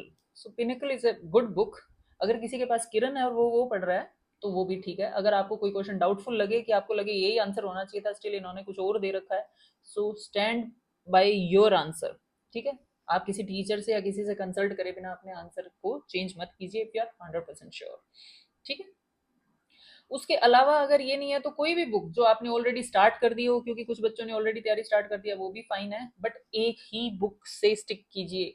कुछ बच्चे क्या करते हैं, मैंने पिनिकल बता दी उससे भी पढ़ लेंगे, किसी ने किरण बता दी उससे भी पढ़ लेंगे, किसी तीसरे ने किसी टीचर की बुक बता दी उससे भी पढ़ लेंगे। जब आप मल्टीपल सोर्सेज से पढ़ते हो तो रिवीजन इज वेरी डिफिकल्ट। लेकिन आप एक ही सोर्स से थॉरो स्टडी करते हो तो आपकी कमांड उस सब्जेक्ट पे अच्छी हो जाती है, ठीक है। कोई कुछ भी बोले, कितना ही ज्ञान आपको दे दे, आप कोई भी बुक जो आपको ठीक लग रही है या आपको जो टीचर समझ में आ रहा है उसकी भी वो बुक है, लेकिन stick to that particular one book only, ठीक है। बुक आपको मल्टीपल नहीं लेनी है, बुक्स आप मल्टीपल ले सकते हो, तो वो आपके लिए बहुत wide variety of questions open कर देगा। But do stick to only one book और one source of your information of teaching, ठीक है। आपको ये ध्यान में रखना है। प्रॉब्लमेटिक टॉपिक्स हैं आप उनको यूट्यूब कर सकते हो, इसके लिए आपको कोचिंग्स की ज़रूरत नहीं है, ठीक है। उसके अलावा अगर आप कॉन्शियस और क्लियर चॉइस रखते हो कंटेंट के लिए, इसका मतलब क्या है कि मैंने डिसाइड कर लिया कि मेरे को रीजनिंग में फॉर एग्जांपल सिर्फ मोक से और प्रीवियस ईयर क्वेश्चन से और इन्हीं चीज़ों से करना है, और थोड़ा बहुत प्रॉब्लम आएगी वो यूट्यूब से करना है। तो अब मेरे को उसके बाद में क्या होता है, थ्रू आउट एक साल तक हम तैयारी कर रहे होते हैं तो बहुत तरह के ज्ञान बांटने वाले लोग हमें मिलते रहते हैं, ठीक है। आई एम नॉट सेइंग कि they mean bad for you, no, but हमारे लिए अप्रोच यही है कि मैंने डिसाइड कर रखा है मैं यहीं से करूंगा या करूंगी, तो मेरे को यहीं से करना है। तो आपकी चॉइसेस कंटेंट को लेके बहुत क्लियर और कंसाइज होनी चाहिए, क्योंकि कंसाइज जब आप रिसोर्सेज लेके चलते हो ना तो आपकी कमांड चीज़ों पे बहुत बेटर हो जाती है। हर चीज़ को पढ़ने से नहीं सब्जेक्ट अच्छा होता, हर चीज एक ही चीज को थॉरली पढ़ने से, कॉन्सेप्ट्स क्लियर करने से आपकी उस पर्टिकुलर जो भी सब्जेक्ट है उस पर कमांड अच्छी होएगी। तो इस बात को आपको ध्यान में रखना है, ठीक है। टू मैनी बुक्स कंटेंट और टीचर्स को आपको अवॉइड करना है। आपको एक ही कोई फैकल्टी को फॉलो करना है, एक ही बुक को फॉलो करना है। मैं बार बार ये चीज़ इसलिए बोल रही हूँ कि बहुत सारे बच्चे हैं जिनकी क्वेरीज मेरे पास आती हैं कि मैंने ये वाले से तो ये वाला कर लिया और इस वाले टीचर से ये वाली चीज़ कर ली, लेकिन अब समझ में नहीं आ रहा मैडम रिविजन कैसे करूँ, क्योंकि बहुत सारा हो गया और टाइम बहुत कम हो गया है, ठीक है। तो वो कंफ्यूज हो जाते हैं, वो सब कुछ कवर करने की कोशिश करते हैं and finally they and up मैसिंग it all up, ठीक है। मैं सारे बच्चों की बात नहीं कर रही हूँ, बट जनरली यही होता है। मे बी कुछ एक्स्ट्रा ऑर्डिनरी बच्चे होते हैं जो मल्टीपल रिसोर्सेज से रीड करके उसको रिटेन कर सकते हैं और उसको मल्टीपल टाइम रिवाइज कर सकते हैं, so they can if they can do, okay. But कोशिश कीजिए, और रीजनिंग ऐसा कोई सब्जेक्ट है ही नहीं जिसके लिए आपको इतनी वाइड रिसोर्स अवेलेबिलिटी की जरूरत पड़े, ठीक है। अब मेरी तरफ से पर्सनली ऑनलाइन रिकमेंडेशन अगर मैं बताऊं तो कुछ नहीं है, क्योंकि सारे मोक्स है ना वो सफिशिएंट है। अगर आपने पी वाई क्यूज कर रखे हैं तो आपको मोस्टली सारे क्वेश्चंस पता होते हैं, आपको सारे क्वेश्चंस याद रहेंगे। अगर आपको सारी अप्रोचेस याद रहेंगी तो हो जाएगा। और प्रैक्टिस रीजनिंग में क्या होता है, मल्टीपल प्रैक्टिसेस जितनी आप करते जाते हो ना उतने ही ज्यादा टाइप ऑफ क्वेश्चंस यहाँ स्टोर होते चले जाते हैं, और वैसे ही आप देख के किसी क्वेश्चन को मल्टीपल थॉट्स आपके दिमाग में आएंगे तो इजीली सॉल्व होने लग जाते हैं, ठीक है। अब मोक्स के लिए आपको अगर कोई कोचिंग के मोक्स लेने हैं, अगर आप कोचिंग स्टूडेंट है तो आप उसके जाइए, और उसके अलावा किसी ऑनलाइन प्लेटफॉर्म के भी आप टेस्ट सीरीज परचेज कर सकते हैं। My personal favourite are text book and Oliveboard mocks. आप चाहें तो ले सकते हैं, ये एसएससी के लेवल के होते हैं, लेकिन आरबीई के जो मोक्स हैं वो moderate to high level mocks होते हैं। बेसिकली वो आपको ग्राउंडेड रखेंगे। तो आप हफ्ते में आरबीई वाले जो ये जो सर हैं जिनका मैंने फॉलो अप किया है थोड़ा बहुत कंटेंट, वो शायद एक लाइव मॉक कंडक्ट करते हैं वीकली, ठीक है। अगर वो करते हैं तो वेल एंड गुड, नहीं भी करते हैं तो आपको क्या करना है, वीकली एक आरबीई का मॉक देना है, ताकि आप थोड़ी अच्छी रीजनिंग की भी प्रैक्टिस कर सको इन दैट पर्टिकुलर मॉक। और टेक्स्ट बुक और ऑलिव बोर्ड जो होते हैं वो एसएससी लेवल के होते हैं लगभग, ठीक है। तो उससे क्या रहेगा, आपकी तैयारी सिंक में रहेगी, you will not get demoralised by the RBE mock, ठीक है।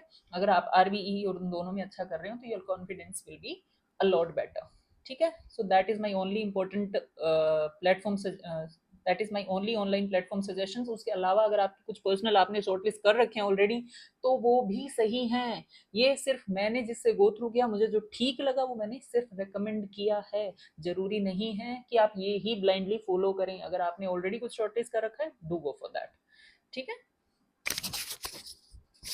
चलिए, अब कुछ इंपॉर्टेंट पॉइंट्स की अगर मैं बात करूं तो, ठीक है। चलिए, अब कुछ मैं इंपॉर्टेंट पॉइंट्स की अपनी तरफ से मैं बात करूं तो रीजनिंग एक ऐसा सब्जेक्ट है जहां पे आपको माइंड अप्लाई करना है। Reasoning of your mind matters. आप कितनी बुक्स पढ़ लो, अगर आप यहाँ से काम नहीं करोगे तो कुछ नहीं होएगा, ठीक है। तो प्रैक्टिस मैटर करती है, थ्योरी की यहाँ पे ज्यादा रिक्वायरमेंट नहीं है, इसलिए आपको मल्टीपल रिसोर्सेज की भी जरूरत नहीं है, ठीक है। रीजनिंग एक बहुत हाई स्कोरिंग सब्जेक्ट है, इसलिए आपको इसकी अच्छे से प्रैक्टिस करनी है। आप इसमें गलतियां अफोर्ड नहीं कर सकते, क्योंकि जीके और इंग्लिश के कुछ पार्ट्स ऐसे हैं जिन पे आप 100% रिलाई नहीं कर सकते कि वो आपको आते ही होंगे, क्योंकि they are so vast, you can not cover 100% of the syllabus. But यहाँ पे आप कर सकते हो, तो यहाँ पे आपको गलती का कोई स्कोप नहीं छोड़ना है। आपके लिए ये सब्जेक्ट ऐसा होना चाहिए जहाँ पे आपका टारगेट 100% स्कोर करने का है, ठीक है। अब आपको डिफरेंट डिफरेंट वेज है, प्रॉब्लम सॉल्विंग स्किल्स आपको एनहेंस करने हैं और रीजनिंग आपकी बेटर होती चली जाएगी, ठीक है। उसके अलावा क्या होता है, कुछ बच्चे ऐसे होते हैं जो ऑप्शन एलिमिनेशन में बहुत अच्छे होते हैं, and which is a very very good approach. I personally did that. मुझे ऑप्शन एलिमिनेशन करके क्वेश्चन सोल्व करना बड़ा अच्छा लगता है। अगर वो डायरेक्टली हो सकता है तो, अगर मुझे लगे कि ये ऑप्शन एलिमिनेशन से नहीं हो सकता, obviously that I have to solve. But अगर वो ऑप्शन है तो ऑप्शन एलिमिनेशन ही बहुत अच्छा टेक्निक है, if you can do develop that technique, ठीक है।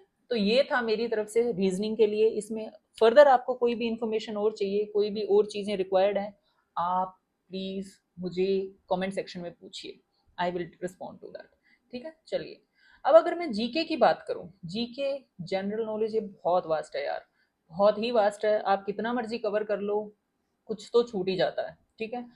चलिए, मेरे से जितना हेल्प हो पाएगी उतना मैं कोशिश करती हूँ कि आपको जीके को क्या क्या कैसे कैसे कवर करना है, so that you can at least score 50 to 60% marks in your pre and mains examination. अगर आप 50 to 60% करते हो तो you will be in very very decent lines, ठीक है। अगर आप उससे ज्यादा करते हो तो you will be in better lines, ठीक है। चलिए, अब जीके की अगर मैं बात करूं तो जीके जो एसएससी में है वो easy to moderate to difficulty level तीनों में आता है, ठीक है। कुछ क्वेश्चन होते हैं बड़े स्ट्रेट से होते हैं, बड़े सिंपल से होते हैं, तो आपको इजी भी आ जाएगा। शिफ्ट्स का भी फर्क पड़ जाता है, ठीक है। कुछ मॉडरेट क्वेश्चन होते हैं, वहां तक भी ठीक है। डिफिकल्टी लेवल जनरली करंट में देते हैं ये, क्योंकि करंट है ना इनका 6 महीने 7 महीने 1 साल तक कंसाइज नहीं है, it goes up to 2 to 3 years 4 years, ठीक है। तो वो थोड़ा डिफिकल्ट हो जाता है कवर करना कि कितना करंट कवर कर लोगे आप, ठीक है। उसके अलावा साइंस है, हिस्ट्री है, ज्योग्राफी है, उसमें भी कहीं से भी कुछ भी पूछ सकते हो। तो कुछ क्वेश्चन ऐसे होते हैं जिनका लेवल जो है वो अच्छा हो जाता है, ठीक है, तो सारे लेवल के क्वेश्चन आते हैं इसमें। इसका मतलब ये है कि आपको माइंड में रखना है कि 100% कवरेज है ना इस सब्जेक्ट की, वो अचीवेबल नहीं है। ठीक है, इसका मतलब आपको बहुत ही स्मार्टली सब्जेक्ट को हैंडल करना है, और आपका टारगेट होना चाहिए कि 50 to 60 और मे बी 70-80% तक अगर आप इसमें स्कोर कर जाते हो ना, तो बहुत अच्छा स्कोर है। 100% जीके को कवर करने की कोशिश ना हमें करनी है, और ना हमें खुद को इतना बड़ा रिसोर्स देना है कि जिसके रिवीजन ही हमारे लिए डिफिकल्ट हो जाए। ठीक है, तो इसका मतलब ये है कि आपको सब्जेक्ट के लिए अप्रोच जो है वो बहुत ही ध्यान से बनानी है, क्योंकि इसका सिलेबस बहुत वास्ट है। तो ही आप इसको एसएससी सफिशिएंट लेवल पे प्रिपेयर कर पाओगे। ये मेरे वर्ड्स आप ध्यान रखिए। आप जिस मर्जी रिसोर्स, बुक, कोचिंग को फॉलो कीजिए, टीचर को फॉलो कीजिए, लेकिन आपको अननेसेसरी चीजें अपने दिमाग में स्टोर नहीं करनी है। आपको ध्यान में रखना है कि ओके 70 to 80% सिलेबस को कवर करना है, या 70 to 80% स्कोर करने के लिए मुझे मैक्सिमम किन एरियाज को कवर करना है, आप उन्हीं पे जाइए। ठीक है, अगेन इसमें भी सेम है, limited and concise sources of study main focus आपका होना चाहिए। ठीक है, मैंने जब तैयारी करी थी तो मैंने ल्यूसेंट करी थी, सबसे इंपॉर्टेंट, तो मैंने सिर्फ ल्यूसेंट ही करी थी। ठीक है, उस टाइम पेपर का लेवल अलग होता था, उसके अलावा मैंने करंट जीके करा था। करंट मैंने अप्रोक्सीमेटली 2 साल का कवर करा था। ठीक है, कुछ ही क्वेश्चन आए थे बट इट हेल्प्ड, तो वो इम्पोर्टेंट है। लेकिन उसके अलावा सब लोग, बहुत लोग बोलते थे, कोई बोलता था एनसीईआरटी से पढ़ लो, कोई ये बोलता था कि ये बुक पढ़ लो, कोई बोलता था इस टीचर का पढ़ लो, उस टीचर का पढ़ लो। सो आई नेवर बोदर्ड। मुझे पक्का पता था कि मुझे ल्यूसेंट ही करनी है और मल्टीपल टाइम्स करनी है, वो मैंने किया। उसके अलावा मैंने करंट पे फोकस किया। ठीक है, उससे मुझे ये पता था कि एटलीस्ट 50% में स्कोर कर लूंगी, और मुझे टारगेट वही था, क्योंकि रीजनिंग और मैथ्स को मैंने अपना इतना स्ट्रांग बनाया कि मैं उसमें एरर का स्कोप नहीं रख सकती थी। इंग्लिश में अगेन सिनोनिम्स वगैरह कुछ ऐसे पार्ट होते हैं, कुछ एक आधी सीली मिस्टेक हो जाती है, जिसकी वजह से मैं 100% इंग्लिश पे भी रिलाई नहीं कर सकती थी। तो जो भी मैंने स्कोप छोड़ा वो सिर्फ जीके के लिए छोड़ा, और थोड़ा सा इंग्लिश के लिए छोड़ा। ठीक है, तो वही कह रही हूँ मैं, अगर आप रीजनिंग और मैथ्स की तैयारी बहुत अच्छी कर लेते हो ना, तो आपके पास हिम्मत आ जाती है कि अच्छा ठीक है, जीके में अगर 5 क्वेश्चन भी गलत हो जाते हैं तो वी कैन अफोर्ड दैट।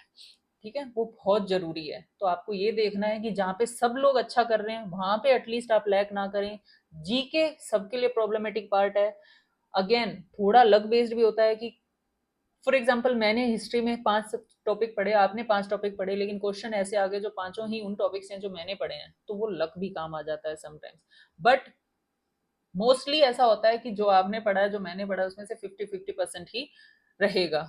तो आपको यही कोशिश करनी है कि आप कंसाइज रखें, ताकि मल्टीपल टाइम्स रिपीट कर सकें, क्योंकि यहाँ स्टोर होना भी बहुत जरूरी है। अगर आपने बहुत सारी बुक्स ले ली तो आप उनको अगर 2 ही बार पढ़ पाओगे या एक बार पढ़ पाओगे, तो वो उतना अच्छे से आप डिलीवर नहीं कर पाओगे अपने रिजल्ट में।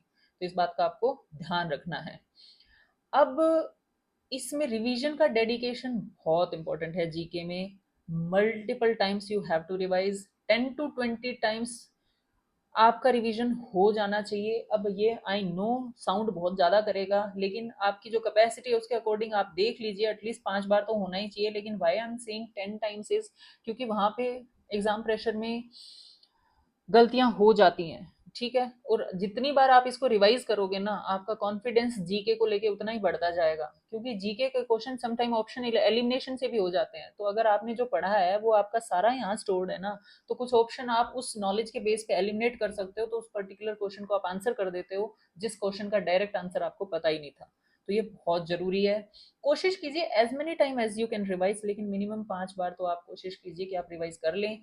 लेकिन 10 से 20 बार मैं क्यों बोल रही हूँ, सेम ही कंटेंट पे आपको रिवीजन करते रहना है, वो इसलिए क्योंकि मेंस में जीके डिफरेंशिएटिंग है, और बहुत ही ज़्यादा डिफरेंशिएटिंग है। ठीक है, अब अगर मैं अप्रोच की बात करूं, तो जीके को आप कैसे 2 पार्ट्स में डिवाइड कर सकते हो, स्टैटिक जीके और करंट जीके। ठीक है, आई नो अब बहुत सारे मेंटोर्स बोलते हैं कि करंट की तो तुम बात ही मत करो, बोलो ही मत, करंट तो तुम कर ही नहीं सकते, क्योंकि एसएससी 3 से 4 साल का करंट कवर करता है। No, I don't believe that. देखिए, आजकल कंपटीशन इतना ज़्यादा बढ़ गया है कि आप ये नहीं बोल सकते कि आप ये चीज़ तो छोड़ दो। ठीक है, हाँ आप स्मार्टली उसको कितना कवर कर सकते हो कि 5 करंट के क्वेश्चन में अगर आप 2 भी अटेम्प्ट कर दोगे, वो भी बहुत बड़ा फर्क पड़ जाता है। तो आपको एटलीस्ट पता होना चाहिए कि 5 में ब्लैंक रहने की बजाय आप 2 से 3 क्वेश्चन करेक्टली आंसर कर पाओ। ठीक है, चलिए अब हम बात करते हैं एक एक करके। तो स्टैटिक जीके की अगर मैं बात करूं तो आपको ल्यूसेंट तो करनी ही है। Lucent is non negotiable. चाहे वो आप कोई भी बुक फॉलो कर रहे हो, लेकिन ल्यूसेंट तो करनी ही है। उसको भी आपको कम से कम प्री के लिए 10 बार रिवाइज कर लेना चाहिए। तो आप बहुत ही ज़्यादा कॉन्फिडेंट रहोगे। 150 प्लस आजकल कट ऑफ जा रही है यूआर कैटेगरी की अगर मैं बात करूं। सो ये कोई नॉर्मल चीज़ें नहीं है यार। 200 में से 150 की कट ऑफ का मतलब है कि आपको जीके में भी बहुत अच्छा होना पड़ेगा, क्योंकि हम ह्यूमंस हैं, एरर्स हो जाती हैं, सिली मिस्टेक्स हो जाती हैं, and you can not afford to do that at this level of examination. ठीक है। उसके अलावा स्टैटिक जीके के लिए परमार एसएससी का एक चैनल है। मैंने उनकी कुछ वीडियोस देखी हैं, कुछ कंटेंट फॉलो किया है, and they are very good. ठीक है, बाकी तो देखो एसएससी क्या पूछ लेगा उसको नहीं बता सकते, बट ये एक ऐसे टीचर हैं जिन्होंने बहुत ही अच्छा कंटेंट प्रोवाइड किया है। तो माई सजेशन इज आप इनको तो ब्लाइंडली फॉलो कर सकते हैं। और आप कैसे कीजिए कि फॉर एग्जांपल इन्होंने कोई वीडियो अपलोड करी है ज्योग्राफी की या किसी और सब्जेक्ट की, आप पहले वो वीडियो देख लीजिए कितना रिटेन हो पा रहा है। चाहे 10%, 15%, 20%, जितना रिटेन हो पा रहा है उस वीडियो को देख के उतना ही कीजिए। ऐसे नहीं है कि सारी की सारी वीडियो यहाँ सेट करनी है, नहीं नहीं। You go through that video. उसके बाद आप उस पर्टिकुलर टॉपिक को, उस पर्टिकुलर सब्जेक्ट को ल्यूसेंट से कवर कीजिए। तो आप देखेंगे कि ल्यूसेंट में आपकी कवरेज 50% तक या रिटेंशन 50% तक इंक्रीज हो जाती है। ठीक है। फिर रिवीजन के टाइम पे again go for the video first, then for the content. ऐसे ही आपको स्विच कर करके तैयारी करनी है। ठीक है। उसके अलावा जितने भी प्रीवियस ईयर क्वेश्चंस हैं, आप उसमें से एक भी मिस आउट नहीं कर सकते। आपको सारे प्रीवियस ईयर क्वेश्चंस करने हैं, आप उसको नहीं छोड़ सकते। उसमें अगर कुछ ऑप्शन से भी आपको क्वेश्चन बनता हुआ दिखे, डू लर्न दैट ऑल्सो। ठीक है, वो भी आपको हेल्प करेगा। ठीक।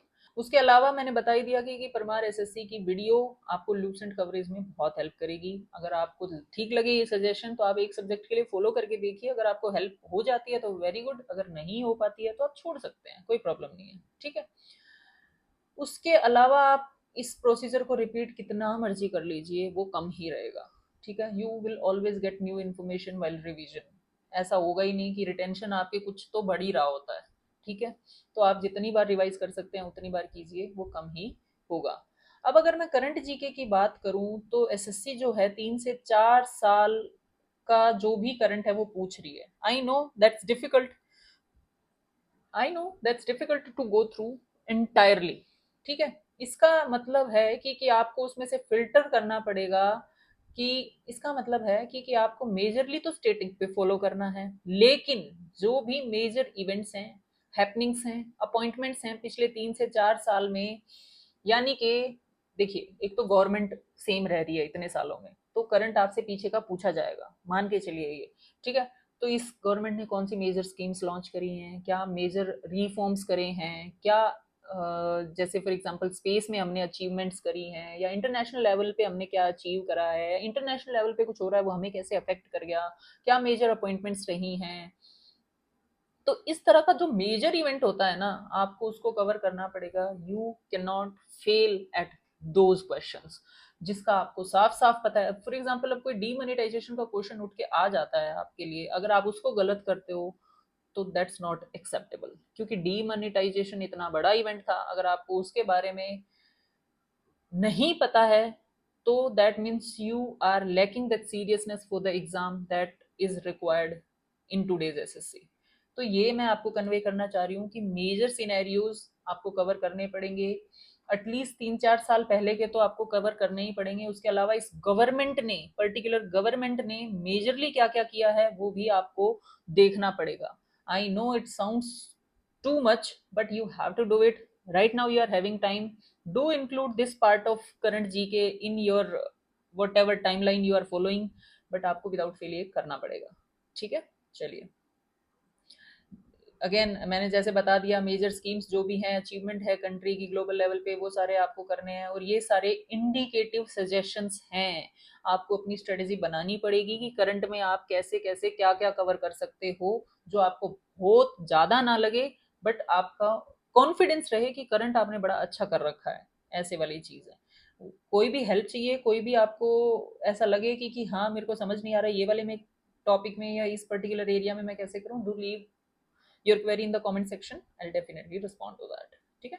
अगर मैं बुक्स रिकमेंडेशन की बात करूं, again for PYQs I would recommend pinnacle, लेकिन आप अपनी चॉइस की कोई भी बुक आप ले सकते हैं, लेकिन आपको अगेन PYQs की अगर मैं बात करूं तो सिर्फ एक ही बुक पे रिलाई करना है।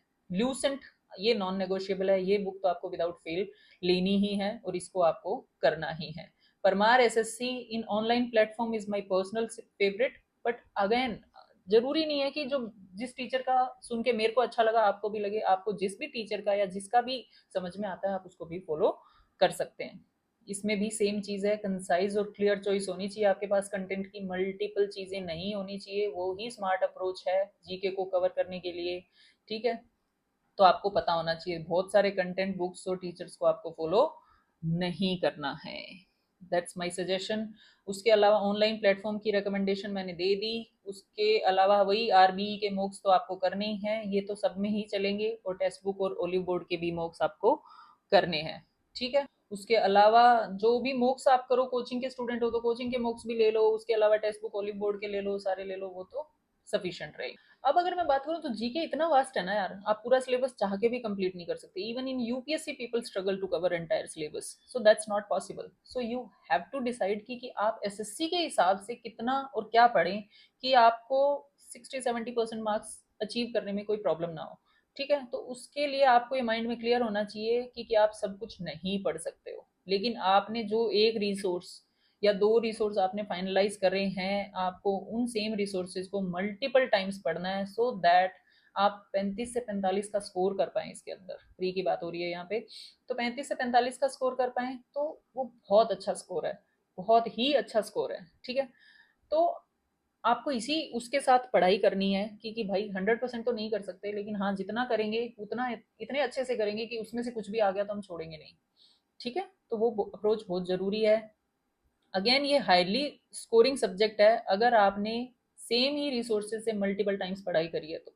अब ये मैं पर्सनल एक्सपीरियंस के बेस पे बोल रही हूँ, मैंने एक ही अपने किसी क्लोज वन की प्रेपरेशन को बहुत क्लोजली ऑब्जर्व करा है।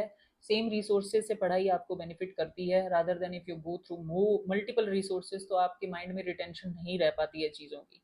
ठीक है, ऑप्शन एलिमिनेशन इसमें भी बहुत हेल्पफुल रहता है। Again I have told you, same resources या जब मल्टीपल टाइम्स रिवाइज करते हो ना तो आपको पता होता है ये इवेंट्स इस चीज के साथ कनेक्टेड हैं, उस चीज से रिलेटेड कोई ऑप्शन है तो you can eliminate them straight away.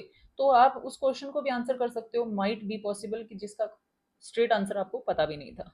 ठीक है, तो आप, ये मेरे सिर्फ सजेशंस हैं, आपको इसमें जो भी हेल्पफुल लगे आप अपनी अप्रोच में शामिल कीजिए और उसके बाद अपनी प्रिपरेशन करिए। ठीक है, अगर मैं मैथमेटिक्स की बात करूं, again it's a high scoring subject, और इसमें भी आपको कोशिश करनी है कि आप 100% ठीक से करें। ठीक है, 100% मार्क्स रीजनिंग और मैथ्स में आपकी टॉप प्रायोरिटी होनी चाहिए, क्योंकि बाकी जो भी एरर का स्कोप है आपको जीके और थोड़ा बहुत आपको इंग्लिश को देना पड़ेगा, क्योंकि वहाँ पे सिलेबस वाइज इतना वास्ट है चीज़ें उन पर्टिकुलर टॉपिक्स की। अगर मैं जीके तो वैसे ही बहुत वास्ट है, और इंग्लिश में सिनोनिम एंटोनिम कहीं से भी कुछ भी उठ के आ सकता है, कोई भरोसा नहीं है उस चीज़ का। ठीक है, कॉम्प्रीहेंशन कुछ भी कॉम्प्लिकेटेड हो सकता है, हो सकता है कि वो एनालिटिकल चीजें ज्यादा पूछ लें उसमें। ठीक है, तो पॉसिबल है कि you can analyse it in a different angle, और एसएससी कुछ डिफरेंट सोच रहा हो, तो आप रिलाई नहीं कर सकते, तो वहां पे स्कोप ऑफ एरर आपको प्रोवाइड करना पड़ेगा कि ठीक है 2 से 3 क्वेश्चन में भी इंग्लिश में मेरे गलत हो जाएं। जीके का तो आप भरोसा ही नहीं कर सकते, यहाँ पे तो 60% आपका सही हो जाए आपको देखना है, तो 40% एरर का स्कोप यहाँ पे आपको रखना है। प्लस 150 का स्कोर अगर आपको करना है तो 10% का स्कोप आप एरर का इंग्लिश को देंगे, और 40% का अगर जीके को देंगे, देन ओनली आप यहाँ पे 150 प्लस का स्कोर कर पाएंगे। ठीक है, तो ये आपको ध्यान में रखना है। अब मैथ्स अगेन इसमें भी इजी टू मॉडरेट लेवल के ही डिफिकल्टी लेवल के क्वेश्चन आते हैं, ऐसा कोई क्वेश्चन नहीं है जो सॉल्व हो ही नहीं सकता। ठीक है, लेकिन हाँ कई बार एसएससी ट्रिकी और लेंदी कैलकुलेशन वाइज क्वेश्चन पूछ लेता है टू वेस्ट योर टाइम। अब वहां पे राइट अप्रोच आपकी क्या रहती है, उस क्वेश्चन को स्किप कर देना for time being, so that आप 3 ही नंबर के क्वेश्चन को स्किप करें और उसके बाद मल्टीपल क्वेश्चन आप अटेम्प्ट कर लें उतने ही टाइम में। वो सही है या ये सही है, वो आपको डिसाइड करना होता है, तो वही है, उसके अलावा कुछ ऐसा नहीं है कि इसमें बहुत डिफिकल्ट क्वेश्चन आते हैं। ठीक है, अगर कोई मैथ बैकग्राउंड का बच्चा है, ठीक है, वो तो सीधा सीधा इसमें मेंस की प्रिपरेशन ही करे। अगर कोई नॉन मैथमेटिकल बैकग्राउंड का बच्चा है उसको मैं सजेस्ट करूंगी वो कोचिंग ले ले और अपना बेसिक कवर करे सबसे पहले, प्री के हिसाब से सबसे पहले क्योंकि प्री में है ना कुछ टॉपिक्स ऐसे हैं जो नहीं है एज कम्पेयर टू मेंस, तो आप उन टॉपिक को अभी के लिए छोड़ सकते हैं अगर आपको मैथ प्रॉब्लम दे रहा है तो। अगर आप नॉन मैथमेटिकल बैकग्राउंड के स्टूडेंट हो, मैथ आपके लिए प्रॉब्लमेटिक है, तो गो फॉर दिस अप्रोच। ठीक है। अगर कोई रिपीटर्स हैं तो आपको तो अपने सिर्फ वीक टॉपिक्स और रिविजन्स पे कोशिश करनी है कि आप जितना हो सके उन पे ध्यान दें और उसकी बहुत सारी प्रैक्टिस करें जो आपके वीक सब्जेक्ट्स हैं, वीक टॉपिक्स हैं, जहाँ पे आपके मार्क्स कॉन्टिन्यूसली कट रहे हैं। ठीक है। अब अप्रोच की अगर मैं बात करूँ ना, तो अरिथमेटिक से आपको स्टार्ट करना है। ठीक है। टॉपिक वाइज आप जाइए, फॉर एग्जांपल एक टॉपिक पढ़ लिया आपने, आप उसके 100 क्वेश्चंस कर लीजिए फर्स्ट टाइम सिलेबस जब आप कवर कर रहे हो। अब कई बच्चे क्या करते हैं कि जैसे जो बुक वो फॉलो कर रहे हैं, अगर उसमें 300 क्वेश्चन है ना उस टॉपिक के, 300 के 300 साथ में ही करेंगे। नहीं ज़रूरत है, इससे आपका टाइम बहुत वेस्ट हो जाता है एक ही टॉपिक पे, इतना ज़रूरत नहीं है। आप एक टॉपिक पढ़िए, उसके 100 क्वेश्चंस कीजिए, अगर उसकी शॉर्ट ट्रिक्स हैं उस टॉपिक में, आप कोशिश कीजिए उन क्वेश्चंस को आप शॉर्ट ट्रिक से भी करें। ठीक है। शॉर्ट ट्रिक से करना बहुत जरूरी है क्योंकि time management is the ultimate की इन एसएससी सीजीएल एग्जामिनेशन, वो आपको ध्यान रखना है। ठीक है। तो आपको इस बात का बहुत ध्यान रखना है कि पीवाईक्यू को इंक्लूड करके भी आप ये 100 क्वेश्चन कर सकते हो और अगर एक्सक्लूड करके भी कर सकते हो। कई बच्चे क्या होते हैं पहले ऐसे ही 100 क्वेश्चन कर लेंगे और पीवाईक्यूज को बाद की अप्रोच में रखेंगे। ठीक है। तो ये भी आप कर सकते हो। जब आपका अरिथमेटिक हो जाता है then go for the advance mathematics with the same approach. ठीक है। आपको सेम ही अप्रोच रखनी है वहां पे भी, कि आपको सबसे पहले टॉपिक पढ़ना है, फिर उसके 100 क्वेश्चंस तक आप अटेम्प्ट कर लेते हो तो दैट वुड बी सफिशिएंट। ठीक है। अगर आप again non non mathematical background के बच्चे हो और फ्रेशर हो तो coaching is highly advised for advance. क्यों मैं रिकमेंड कर रही हूँ ये, क्योंकि बच्चा पजल हो जाता है जब एडवांस मैथमेटिक्स में जाता है, ऑलरेडी उसको मैथमेटिक्स की प्रॉब्लम रह रही है, या अगर आप फ्रेशर हो दो आप मैथमेटिकल बैकग्राउंड के हो तो भी आपको कोचिंग क्या करती है, एक राइट पाथवे दे देती है। अगर पॉसिबल है तो ले लीजिए, अगर नहीं पॉसिबल है तो आप ऑनलाइन प्लेटफॉर्म्स को भी फॉलो कर सकते हैं, उसकी भी कोई प्रॉब्लम नहीं है। अगर किसी ने पीवाईक्यूज पहली राउंड में नहीं करे हैं तो फर्स्ट रिवीजन में उसी पर्टिकुलर टॉपिक के पीवाईक्यूज करेगा। ठीक है। मान लो कि एक पर्टिकुलर क्वेश्चन के प्रीवियस ईयर क्वेश्चन 300 हैं, 200 हैं, 150 हैं, तो भी उसमें हाफ डिवाइड कर लीजिए आप, अगर पूरा नहीं करना चाहते हैं तो। ठीक है। 100 क्वेश्चन तक आप फिर फर्स्ट रिवीजन में भी आपको करने हैं जो कि प्रीवियस ईयर क्वेश्चंस होने चाहिए। ठीक है। उसके अलावा मॉक तो आपको देने ही होते हैं, तो मॉक्स के थ्रू जो भी आपका कवरेज होता है वो तो करना ही है, और मॉक्स जितना हो सके उतने आपको देने हैं यार। मॉक्स नॉन नेगोशिएबल हैं, जब तक आपका सिलेबस कंप्लीट नहीं हो जाता तब तक आप सिर्फ वीकली मॉक दीजिए, और जैसे ही आपका सिलेबस कंप्लीट हो जाए आप एक वीक में 4 मॉक तो दीजिए ही दीजिए। उसके अलावा 3 दिन रिवीजन का भी चाहिए, और उसके अलावा मॉक 1 घंटे का होता है उसके बाद सोल्यूशन 1 घंटे का मान लीजिए, तो 2 से ढाई घंटे तो आपको मॉक को स्पेयर करने ही पड़ेंगे once you are done with the syllabus. जब तक आपका सिलेबस हो रहा है तब तक वीकली मॉक सफिशियंट है। ठीक है। अगर उस मॉक के थ्रू आपके पास कोई नया क्वेश्चन आ जाता है, ठीक है, तो आपको उस ट्रिक को अपनी उसी जो भी, जैसे फॉर एग्जांपल मानो कि आप ट्रिग्नोमेट्री का कोई क्वेश्चन सॉल्व कर रहे थे मॉक में, तो वो नया लगा आपको, आपसे नहीं हो पाया जो भी है, तो आप ट्रिग्नोमेट्री की जो भी बुक फॉलो कर रहे हैं ट्रिग्नोमेट्री वाले चैप्टर में जाके वहां कहीं लिख दो उसको, या अगर कोई नोट्स बनाने की हैबिट रखता है तो अपने नोट्स में लिख दो, या कुछ ही नहीं करता तो कहीं राइट इट समवेयर कि आप वापसी इन क्वेश्चन से गो थ्रू करोगे। ये बहुत जरूरी है। क्यों जरूरी है? क्योंकि उस टाइम तो आपको समझ में आ जाता है, लेकिन वो क्वेश्चन आपके लिए अगर नया है तो आपको उसका रिवीजन भी जरूरी है 2 से 3 बार, ताकि आपकी रिटेंशन हो जाए उस पर्टिकुलर टाइप ऑफ क्वेश्चन की। तो वो भी बहुत जरूरी है, इस बात का भी आपको ध्यान रखना है। ठीक है। अगर सब सिलेबस कवरेज की मैं बात करूँ ना, तो अरिथमेटिक का तो यही है कि फ्रेशर्स को तो कोचिंग से ही स्टार्ट करना है और टॉपिक वाइज स्टार्ट करना है। यहाँ पे भी सेम ही रहेगा, वही 100 क्वेश्चन करने हैं फर्स्ट टाइम सिलेबस कवरिंग में, वो मोर देन सफिशियंट है। अगर कोई रिपीटर्स हैं तो उनको क्या करना है,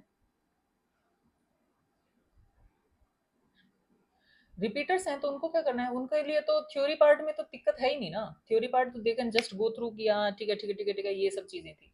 उसके बाद सीधा सीधा प्रॉब्लम सॉल्विंग पे चले जाना चाहिए। ठीक है। हाँ, अगर आप सिलेबस को टॉपिक वाइज कवर कर रहे हो तो फर्स्ट अटेम्प्ट जब आप कर रहे हो ना, उसमें आपको वीकनेस पे काम करना है। फर्स्ट अटेम्प्ट का मतलब है जब सिलेबस वापसी आप कवर कर रहे हो तो आपकी जो वीक वीक वीक चीजें हैं ना, सबसे पहले आप उनको कवर कीजिए तसल्ली से, और उसके सौ क्वेश्चन या जो भी आपको कंफर्टेबल लगे उतने नंबर ऑफ क्वेश्चन कीजिए, and then only you proceed for the next topic. ठीक है।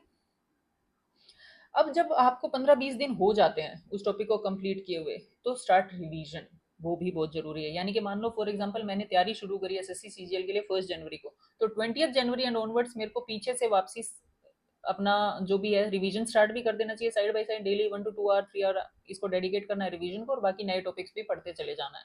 तो यही सेम होता रहेगा आगे तक, ठीक है। तो वो भी आपको करना है। रिवीजन में कोशिश कीजिए कि पीवाईक्यूज आप कर लें जितने कर सकें लेटेस्ट ईयर से गोइंग रिवर्स, ठीक है। यानी कि मान लो फॉर एग्जांपल 2025 के लिए आप तैयारी कर रहे हो तो 2024 का सबसे पहले करो, फिर 23 22 एंड गो बैकवर्ड्स, क्योंकि लेटेस्ट जो है वो करना बहुत जरूरी है। That will give you the right direction, ठीक है। कोई भी बुक लीजिए with massive number of question is fine, but आपको बहुत सारी बुक्स फॉलो नहीं करनी है। अगेन यहाँ पे भी सेम अप्रोच है, आप एक ही बुक फॉलो कीजिए। जैसे फॉर एग्जांपल हमने राकेश यादव जो 7500 प्लस क्वेश्चंस वाली बुक है वो हमने फॉलो करी थी, ठीक है। तो आप सिमिलर बुक कोई भी फॉलो कर सकते हैं, ठीक है। लेकिन एक ही बुक फॉलो कीजिए, don't go for multiple books और टू मच कंटेंट, वो बहुत हाईली रिकमेंडेड है। एडवांस मैथमेटिक्स की बात करूं तो मैं कोचिंग स्टूडेंट्स जो होते हैं ये अर्थमेटिक के बाद ही कवर कर लेते हैं। So again here also same approach go for 100 question, ठीक है। और रिपीटर्स हैं वही अगेन सेम मिस्टेक्स, जो भी ज्यादा फ्रीक्वेंटली हो रही है, जो ज्यादा प्रॉब्लमेटिक क्वेश्चन है उनको पहले वो ही कवर करने हैं। रिवीजन वही 15 से 20 दिन के बाद वही पीवाईक्यूज आपको करने हैं, और कोई भी टीचर या कोचिंग जिसको आप फॉलो कर रहे हो जो भी अवेलेबल हो वो ही आपको एक ही टीचर या कोचिंग फॉलो करना है और एक ही बुक फॉलो करना है। मॉक्स मल्टीपल बहुत सारे मॉक्स देने और पीवाईक्यूज को नहीं छोड़ना है, बस यही है अप्रोच। मेरी तरफ से रिकमेंडेशन यही है कि हमने राकेश यादव की ये बुक करी थी और इसमें शॉर्ट ट्रिक्स भी दी हुई हैं और बहुत सारे वैरायटी ऑफ क्वेश्चंस दिए हुए हैं, तो और इसमें एरर्स बहुत कम है, तो ये हाईली रिकमेंडेड है मेरी तरफ से। पिनेकल की अगेन प्रीवियस ईयर क्वेश्चंस के लिए बहुत सही बुक है, और इसके अलावा अगर आपने पर्सनली कोई बुक ले रखी है ऑलरेडी तो भी ठीक है। उसके अलावा अगर मैं टीचर्स की बात करूँ तो अभिनव शर्मा एंड आभास सैनी, ये जो टीचर्स हैं इनके कुछ एक दो टॉपिक की वीडियो ही मैंने उठा के देखी है, तो मुझे बड़ी सही लगी, इनकी अप्रोच ठीक लगी टुवर्ड्स एनी सब्जेक्ट और टॉपिक। बट अगर आपने नहीं डिसाइड किया तो आप इन दोनों की वीडियोस या कंटेंट से ऑनलाइन भी गो थ्रू कर सकते हैं, ऑफलाइन अगर अवेलेबल है इनकी किसी भी उसमें तो आप जा सकते हैं। बट अगर उसके अलावा भी आपके पास कोई और चॉइस है तो विच इज़ फाइन, क्योंकि टीचर आपको सिर्फ डायरेक्शन देता है, अल्टीमेट मेहनत आपकी होती है, ठीक है। तो आप ये देखिए कि आपको किस टीचर का समझाया हुआ इजीली समझ में आ रहा है, वो बहुत ठीक है। कोई मैटर नहीं करता कि उसके कितने फॉलोअर्स हैं, कितना कंटेंट है, कितना क्या है, बस, ठीक है। अगर आप घर पे तैयारी कर रहे हैं तो प्रॉब्लमेटिक्स टॉपिक्स के लिए आप यूट्यूब कर सकते हैं, बहुत wide variety of content available है। ये पॉइंट सेम ही रहेगा क्योंकि आपको बहुत सारा नहीं करना है, कंटेंट आपका कंसाइज और क्लियर होना चाहिए, बहुत ज़्यादा कंटेंट को फॉलो नहीं करना है, ठीक है। ऑनलाइन वही सेम रिकमेंडेशन है, टेक्स्ट बुक और रोली बोर्ड के मॉक्स एसएससी लेवल के और आरबी के mocks moderate to high level के, ठीक है। उसके अलावा जब सिलेबस हो जाए तो मॉक्स और पीवाईक्यूज बहुत सफिशिएंट है, उसके अलावा बहुत ज़्यादा ज़रूरत नहीं है, रिविजन्स जरूरी है। अब मैथ में क्या है, कॉन्सेप्चुअल लर्निंग अगर आपने कर ली ना यार, अगर मैं अपनी तरफ से कुछ ऐड करने की कोशिश करूँ तो कॉन्सेप्ट एक बार आपके क्लियर हो गए ना, you will not forget the concept. तो आप ऐसा हो ही नहीं सकता once the concept is clear आप उस पर्टिकुलर क्वेश्चन को गलत कर दो। तो जब आप फर्स्ट टाइम सिलेबस कवर कर रहे हो ना तो डेप्थ से देख लो। अगर आपको जैसे होता है कई बार बच्चों को मैंने देखा है किसी टॉपिक में पढ़ रहे हैं, मान लो ये क्वेश्चन है, नहीं हुआ उनसे, जब मोक दे रहे थे या टेस्ट दे रहे थे या कुछ भी कर रहे थे, जब उन्होंने सॉल्यूशन देखा ना तब हो गया, but they are not 100% sure, but उनको देखने से आ गया तो वो वहीं छोड़ देंगे उसको, ये कोशिश ही नहीं करेंगे कोई चीज़ कैसे हो रही है, क्यों हो रही है, क्यों हमें नहीं आई। अगर वो क्यों का जवाब फर्स्ट टाइम में ढूंढ लेंगे ना तो मल्टीपल टाइम्स उनको उस क्यों का जवाब नहीं ढूंढना पड़ेगा। तो ये बहुत ज़रूरी है कि आप अपना कॉन्सेप्ट क्लियर करके चलें, ठीक है। रट्टा मारो की वो चीज़ें नहीं करनी है आपको, ठीक है। और बहुत ही हाई स्कोरिंग सब्जेक्ट है ये अलोंग विद रीजनिंग, तो इसकी प्रैक्टिस करनी है हमें स्मार्टली और पूरे सिलेबस को कंप्लीट करना है और 100% मार्क्स को टारगेट करना है इसमें, ठीक है। अगेन शॉर्ट ट्रिक से अगर आप सॉल्व करते हो तो वो आपके टाइम मैनेजमेंट में बहुत बड़ी हेल्प देगा, और टाइम मैनेजमेंट में जो चीज़ हेल्प देगी वो आपके लिए बेनिफिट में ही रहेगी इन लॉन्ग टर्म, ये आप मान के चलिए, ठीक है। मॉक टेस्ट तो नॉन नेगोशिएबल हैं, जितने हो सके उतने आपको देने हैं। सिलेबस कंप्लीट नहीं होता जब तक अंडरस्टैंडेबल है कि ठीक है वीकेंड पे आप दीजिए, उसके बाद तुरंत बाद एटलीस्ट आपके प्री एग्जाम से 2 महीने पहले आपके डेली के मॉक टेस्ट शुरू हो जाएं तो बहुत अच्छी बात है, ठीक है। अब अगर मैं इंग्लिश की बात करूं, बहुत ज़्यादा बोल लिया आज, चलिए अब अगर मैं इंग्लिश की बात करूं तो अगेन इसमें भी easy to moderate to difficult level के भी क्वेश्चन आते हैं। डिफिकल्ट लेवल वही समटाइम सिनोनिम एंटोनिम्स में दिक्कत होती है और समटाइम कॉम्प्रीहेंशन में दिक्कत हो जाती है, बट कॉम्प्रीहेंशन इसमें मेंस का पार्ट है, टीयर 1 का पार्ट नहीं है, तो वहां पे आप देख सकते हो, ठीक है। Okay again this is also very important subject. क्यों? क्योंकि इंग्लिश है ना, आजकल हर बच्चा है ना इंग्लिश को अच्छे से पढ़ रहा है। पहले क्या होता था, इंग्लिश मीडियम के स्टूडेंट के पास प्लस पॉइंट होता था, बाकी सब रट्टा मार के करते थे और रट्टा मारने से हो जाता था। लेकिन आजकल की एसएससी का पैटर्न थोड़ा चेंज हो गया, सिर्फ रट्टा मारने से नहीं होगा, you have to apply some mind of yours also. तो वो भी बहुत जरूरी है। ग्रामेटिकल रूल्स और उनकी एप्लीकेशन अगर आपको याद है तो ग्रामर में मोस्टली चीजें सही होंगी, आपकी टिप गलत होने के चांसेस बिल्कुल जीरो हैं। इसका मतलब है कि आप जो बुक फॉलो कर रहे हो ना, फॉर एग्जांपल हमने plinth to paramount Neetu Singh की फॉलो करी थी।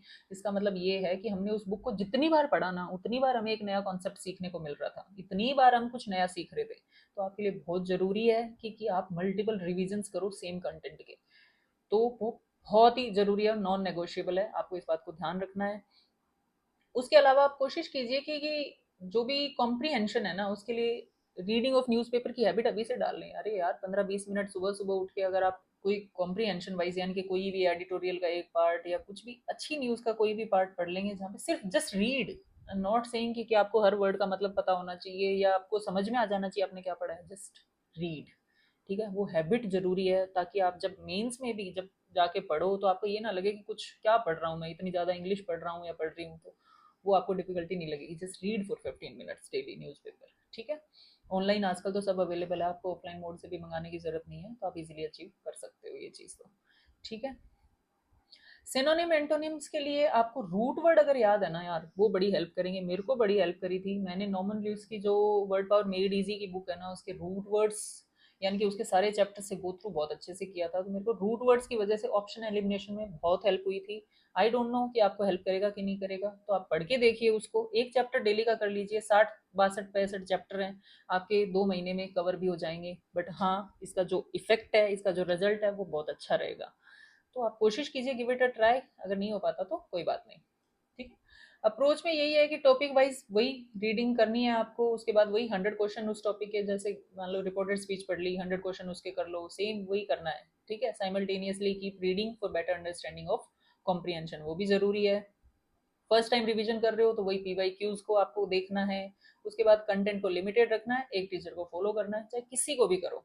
ठीक है, उसके बाद बहुत सारे मॉक्स देने हैं, और जितने भी सारे के सारे रूल्स हैं ग्रामर के, जो भी उस मॉक में यूज हुए हैं उन सबको याद करना है। जो भी वोकैब यूज हुई है उसको याद करना है, नोट्स में या बुक्स में कहीं ऐड करना है। कोई नई फाइंडिंग है आपके लिए तो आप उसको ऐड कर दीजिए। लेकिन आप अगर एक मॉक में आपने कोई सिनोनिम या एंटोनिम देख लिया, और वो आप दूसरी बार में या तीसरी बार में जब भी आपने देखा गलत कर रहे हो, so that means you are not giving your 100%। ठीक है, अब कैसे करना है, मान लो मोक में क्या होता है कि इसका सिनोनिम बताओ, उसके 4 ऑप्शन होते हैं। अब आपको 5 वर्ड एक ही क्वेश्चन में कवर करने हैं, उसके सिनोनिम भी आपको पता होना चाहिए और उन चारों का मतलब भी आपको पता होना चाहिए। जब आप सॉल्यूशन करो तो आपको सॉल्यूशन ऐसे करना है। ठीक है, तो वो बहुत जरूरी है, ताकि आपकी जितनी ज्यादा हो सके वो कैब कवर हो जाए। अब अगर मैं बुक्स की बात करूं तो मेरा personal suggestion plinth to paramount book by Neetu Singh है। आप उसकी वॉल्यूम 1 तो एटलीस्ट ले लीजिए और उसको घोट के पी लीजिए, और जितना हो सके उसको भी ल्यूसेंट की तरह आपको रिवाइज करना है, जितना हो सके रिवाइज कीजिए। वो आपको बुक डेफिनेटली बेनिफिट देगी। ठीक है, उसके अलावा मेरी रिकमेंडेशन टीचिंग में भी नीतू सिंह की ही रहेगी, क्योंकि उनके कॉन्सेप्ट्स बहुत अच्छे से क्लियर हैं and she delivers it with maximum efficiency. वो बहुत इंपॉर्टेंट है कि बच्चों तक पहुंचे, जो टीचर बता रहा है वो बच्चों तक पहुंचेगा, तो बहुत ज़रूरी है। तो मुझे बहुत सही लगती थी उसकी अप्रोच, लेकिन हो सकता है कि आजकल के बच्चों को कुछ और टीचिंग लाइन में लोग आ गए हों जिनकी अच्छी लगती है, तो वो भी एक्सेप्टेबल है, but do follow one teacher only. ठीक है, उसके अलावा रूट वर्ड्स के लिए ये वर्ड पावर मेड इजी की नॉर्मन लुइस की बुक है। आप प्लीज़ इसको अगर पढ़ सकते हैं तो पढ़ लीजिए। इसके बहुत ही छोटे छोटे चैप्टर्स हैं, 2-3 पेज के, इतनी इतनी सी बुक है ये। 2-3 चैप्टर तो इसके कुछ भी नहीं है, आप 15 से 20 मिनट में वो एक चैप्टर पढ़ सकते हैं। डेली अगर आप पढ़ लेंगे तो 2 महीने में आपके रूट वर्ड सारे कवर हो जाएंगे। Then start from chapter 1 again. ठीक है, ये रिपीट करते रहना है जब तक आपका मेंस एग्जाम नहीं हो जाएगा। डेली ये 15-20 मिनट का नॉन नेगोशिएबल है, लेकिन इससे आपको हेल्प बहुत अच्छी मिलेगी। So try to incorporate that. अब editorial topic, just read. Editorial नहीं पढ़ना, कोई भी न्यूज़ पढ़ो, बस पढ़ो। 10 मिनट के लिए कुछ भी पढ़ लो इंग्लिश का, ताकि आपके इंग्लिश रीडिंग हैबिट में आ जाए। ठीक है, ऐसा नहीं कह रही मैं उसको मतलब समझ में आना चाहिए, या उसमें कोई वर्ड्स आ गए हैं तो उसका मतलब आपको पता होना चाहिए। No no, just read. ठीक है, धीरे धीरे आप एनालाइज करोगे कि 2 महीने की कंटिन्यूस रीडिंग के बाद जब आप पढ़ रहे हो ना, आपको पूरी न्यूज़ समझ में आने लग जाएगी। That's what you want, right? Comprehension, आपको पढ़ो और आपको सब समझ में आ जाए and you can easily answer the question, that is the ultimate goal. ठीक है, वो डेवलप ऐसे ही होएगा। और आज कॉम्प्रिहेंशन बहुत इंपॉर्टेंट है, तो आप इस पार्ट को स्किप नहीं कर सकते। उसके अलावा पिनिकल पीवाईक्यूज के लिए मैंने वही रिकमेंड करी है, I would go for that only. अगर उसके अलावा आपकी कोई बुक है तो वो कर सकते हैं। वो कैब में नीतू सिंह की बुक्स में जो भी दिए मैं वो कर लो, उसके अलावा पीवाईक्यूज कर लो, सारे ऑप्शन इंक्लूड करके। प्रीवियस ईयर क्वेश्चन आप कर रहे हो तो उसमें पांचों वर्ड्स का आपको मतलब पता होना चाहिए, जो क्वेश्चन में है और जो चार ऑप्शंस में है, आपको सब पता होना चाहिए। उसके अलावा मॉक्स में आप जितना कवर कर रहे हो उसके भी सारे वर्ड्स का मतलब आपको पता होना चाहिए। कंसाइज और क्लियर चॉइस रखनी है अगेन कंटेंट की। बहुत सारे टीचर्स को फॉलो नहीं करना है, बहुत सारे बुक्स को फॉलो नहीं करना है, ये ही मेरी हाई रिकमेंडेशन है। वही सेम टेस्ट रहेंगे, टेक्स्ट बुक और ओलिव बोर्ड के, और RBE mocks moderate to high level examine इसके प्रैक्टिस के लिए। उसके अलावा पीवाई क्यूज वगैरह मॉक्स वगैरह सब सफिशिएंट रहेंगे। अब अगर मैं इंपॉर्टेंट पॉइंट्स की बात करूं अपनी तरफ से, वो यही है कि इंग्लिश में भी है ना एप्लीकेशन ऑफ माइंड बहुत होती है। ठीक है, ग्रामर के रूल सबको पता होते हैं, लेकिन उसको अप्लाई कैसे करना है या उसकी गलती को कैसे ढूंढना है, ये हर किसी के बस की बात नहीं होती है। ठीक है, तो अगर आप स्मार्टली देखोगे ना कोई चीज़ को तो वो इजीली कवर हो जाएगा आपका, लेकिन अगर आपने स्मार्टली नहीं देखा तो वो इजीली कवर नहीं होएगा। ठीक है, तो वो बहुत ज़रूरी है। अब यही है, भाई you are doing what you are doing, अगर आपको ये समझ में आ गया ना तो ये सब्जेक्ट बहुत ईजी हो जाएगा आपके लिए। अब फॉर एग्जांपल या तो मैंने रट्टा मार लिया रिपोर्टेड स्पीच में, मान लो मैंने रट्टा मार लिया कि अच्छा ठीक है ऐसे मेरे को फॉर्म्स चेंज करनी है, ऐसे मेरे को इनडायरेक्टली इसको बताना है, बस रट्टा मार लिया, क्यों कर रहा हूँ क्यों कर रही हूँ मुझे नहीं पता, तो वो नहीं होएगा। अगर आपने उसके पीछे का रीज़न ढंग से समझ लिया ना, तो आप किसी भी तरह का कोई भी एक्सक्लेमेशन के साथ या कोई भी क्वेश्चन के साथ या कोई भी जनरल स्टेटमेंट या कोई भी रिक्वेस्ट या कुछ भी आपको डायरेक्ट फॉर्म ऑफ स्पीच में दे दे, आप उसको इनडायरेक्ट में कन्वर्ट कर पाओगे बहुत इजीली। लेकिन अगर आपने उसके पीछे का क्यों नहीं समझा तो there may be some problems for you. ठीक है, हाई स्कोरिंग सब्जेक्ट है अगर स्मार्ट अप्रोच से करोगे तो, लेकिन अगर ऑप्शन एलिमिनेशन इसमें भी आपको आ गया तो बहुत हेल्पफुल रहेगा। सिनोनिम एंटोनिम्स में तो ऑप्शन एलिमिनेशन से बहुत कुछ हो जाता है। ये मुझे जब मैंने रूट वर्ड्स वाली बुक पढ़ी ना तो ऑप्शन एलिमिनेट मेरे बड़े हो जाते थे, जिसकी वजह से मुझे बहुत हेल्प होती थी। ठीक है, ठीक है, वही है, प्रॉब्लम सॉल्विंग करनी है प्रैक्टिस के टाइम, तो वो की है। अब अगर मैं कुछ और सजेशंस की बात करूं तो रीअपेयरिंग कैंडिडेट्स के लिए तो right away he revision start हो जाता है। अपने वीक टॉपिक्स का रिवीजन करेंगे पहले और then again go for GK. GK बहुत जरूरी है। जीके में स्टैटिक और करंट दोनों, दो बार मैंने लिख दिया, जीके में स्टैटिक और करंट दोनों आपको मल्टीपल टाइम्स रिवाइज करने हैं, क्योंकि आपके पास एक प्लस पॉइंट है कि आप ऑलरेडी सारा सिलेबस कवर कर चुके हो, तो आपको बहुत ज़्यादा फिर से पढ़ने की ज़रूरत नहीं है। आप अपने सिर्फ वीक टॉपिक्स का रिवीजन करो, उसके अलावा जीके को ट्रुमेंडसली पढ़ो। उसके अलावा आपको पता है कि आपने क्या स्कोर करा है कौन से सब्जेक्ट में, जो वीक सब्जेक्ट रह गया है उसमें आप एज अ फ्रेशर अप्रोच ले लो, चाहे जो भी मैंने बताई हैं आप उसमें से कुछ इनकॉर्पोरेट कर लो, maybe that will be helpful for you. लेकिन आपको बहुत बड़ा प्लस पॉइंट है कि आपने ऑलरेडी सारा सिलेबस कंप्लीट कर रखा है, तो आपके पास 4 महीने हैं जब आप डेली मॉक दे सकते हो, सारे मॉक से बहुत कुछ सीख सकते हो। उसके अलावा आप जीके को बहुत वास्टली कवर कर सकते हो, तो आपके पास तो बहुत बड़ा एडवांटेज है। तो आपसे तो ये मिस्टेक होनी ही नहीं चाहिए कि अगली बार फिर से आपके मार्क्स में कोई प्रॉब्लम आ रही है आपको, या अटेम्प्ट करने में या टाइम मैनेजमेंट में कोई प्रॉब्लम आ रही है आपको। तो जो भी आपकी गलतियां रही हैं, जैसे चाहे टाइम मैनेजमेंट में रही हो, चाहे अटेम्प्टेशन में रही हो, चाहे how to approach the question में रही हो, चाहे वहाँ पे अगर आपको जाके डर लग गया हो, दो आपको क्वेश्चन आते थे लेकिन आप अपने माइंड को कंट्रोल नहीं कर पाए जिसकी वजह से प्रॉब्लम होगी, तो ये जो भी सारी प्रॉब्लम्स हैं आपको बैठना है, एनालाइज करना है, सॉल्व करना है। स्टिल कोई प्रॉब्लम है, if I can help do leave your queries there, I try to help as much as possible.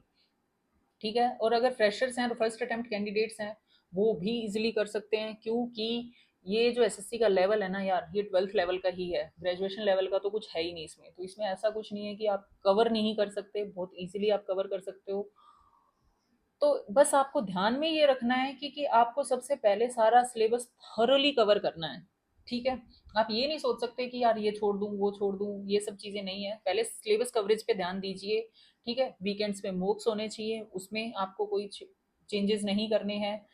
फिर उसके बाद गो फॉर द रिविजन्स, और 15-20 दिन के बाद जो मैंने बोला टॉपिक रिवाइज करने हैं वो तो आपको देखने ही है। फॉर एग्जांपल आज अगर आपने मैथ्स का मान लो कि ट्रिग्नोमेट्री पढ़ा है, ज्योमेट्री पढ़ा है, कुछ भी पढ़ा है, तो 15 से 20 दिन बाद go through that again so that you will not forget that कि 15 दिन पहले क्या पढ़ा था। बहुत ज़रूरी है ये चीज़।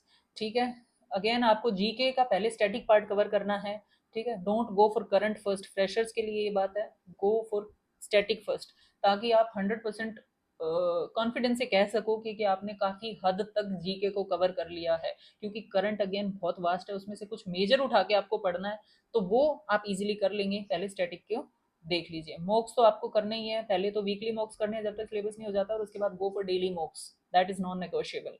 ठीक है, उसके अलावा यही है कि स्कोरिंग का आपको ध्यान में देना है। अब जब आप वीकली मॉक देते हो ना, तो आपको पता चलता है कि यार मेरे को सारा कुछ आ रहा है बट मेरे से टाइम नहीं मैनेज हो पा रहा। दूसरी बार पता चलता है कि यार मेरे को सब कुछ आ रहा है, ये पर्टिकुलर रूल मुझे पता है, ये पर्टिकुलर क्वेश्चन मुझे पता है, लेकिन जब मैं यहाँ सॉल्व करने जा रहा हूँ तो मे बी मेंटल प्रेशर की वजह से मैंने इस पर ज़्यादा टाइम लगा दिया, जिसकी वजह से मेरे और बहुत सारे क्वेश्चन रह गए। तो वो स्किप करना बहुत जरूरी है। अगर आप एक क्वेश्चन स्किप करके 3 सॉल्व कर दोगे तो वो बेटर है। ठीक है, तो वो चीज़ें बहुत ज़रूरी हैं। तो ये सब स्कोरिंग की चीज़ें हैं ना, जिससे आप फर्दर स्कोर इंप्रूव कर सकते हो अपने मोक्स का, वो आप अपने मोक से ही एनालाइज करते हो। एनालिसिस मोक का यही होता है कि आपने कितने टाइम में कौन सा क्वेश्चन सोल्व कर दिया। आपने सोल्व कर दिया और आप उसको देख ही नहीं रहे, चाहे 5 मिनट में कराओ तो कोई मतलब नहीं है। आपके क्वेश्चन की सॉल्विंग टाइम 1 मिनट के अंडर होनी चाहिए। ठीक है, उससे बियॉन्ड तो आप जा ही नहीं सकते। आप तब जा सकते हो जब आपके पास लास्ट में टाइम बच गया और आप you are going through again. ठीक है, तो ये सब चीज़ें हैं जो आपको ध्यान से देखनी है, करनी है। और बस इसी के साथ आप मेरी तरफ से जो भी स्ट्रेटेजी के लिए था वो कंटेंट कंप्लीट होता है। इसके अलावा अगर आपको कोई भी जानकारी हो, इसके अलावा आपको कोई भी डाउट हो, कोई भी जानकारी चाहिए, तो आप कमेंट सेक्शन में पूछ लीजिए, या do reach out to me on my Instagram account. And if you have liked the content, please do like, share, and subscribe the channel. Thank you so much for watching, guys. Hope it helps. Thank you. Bye bye.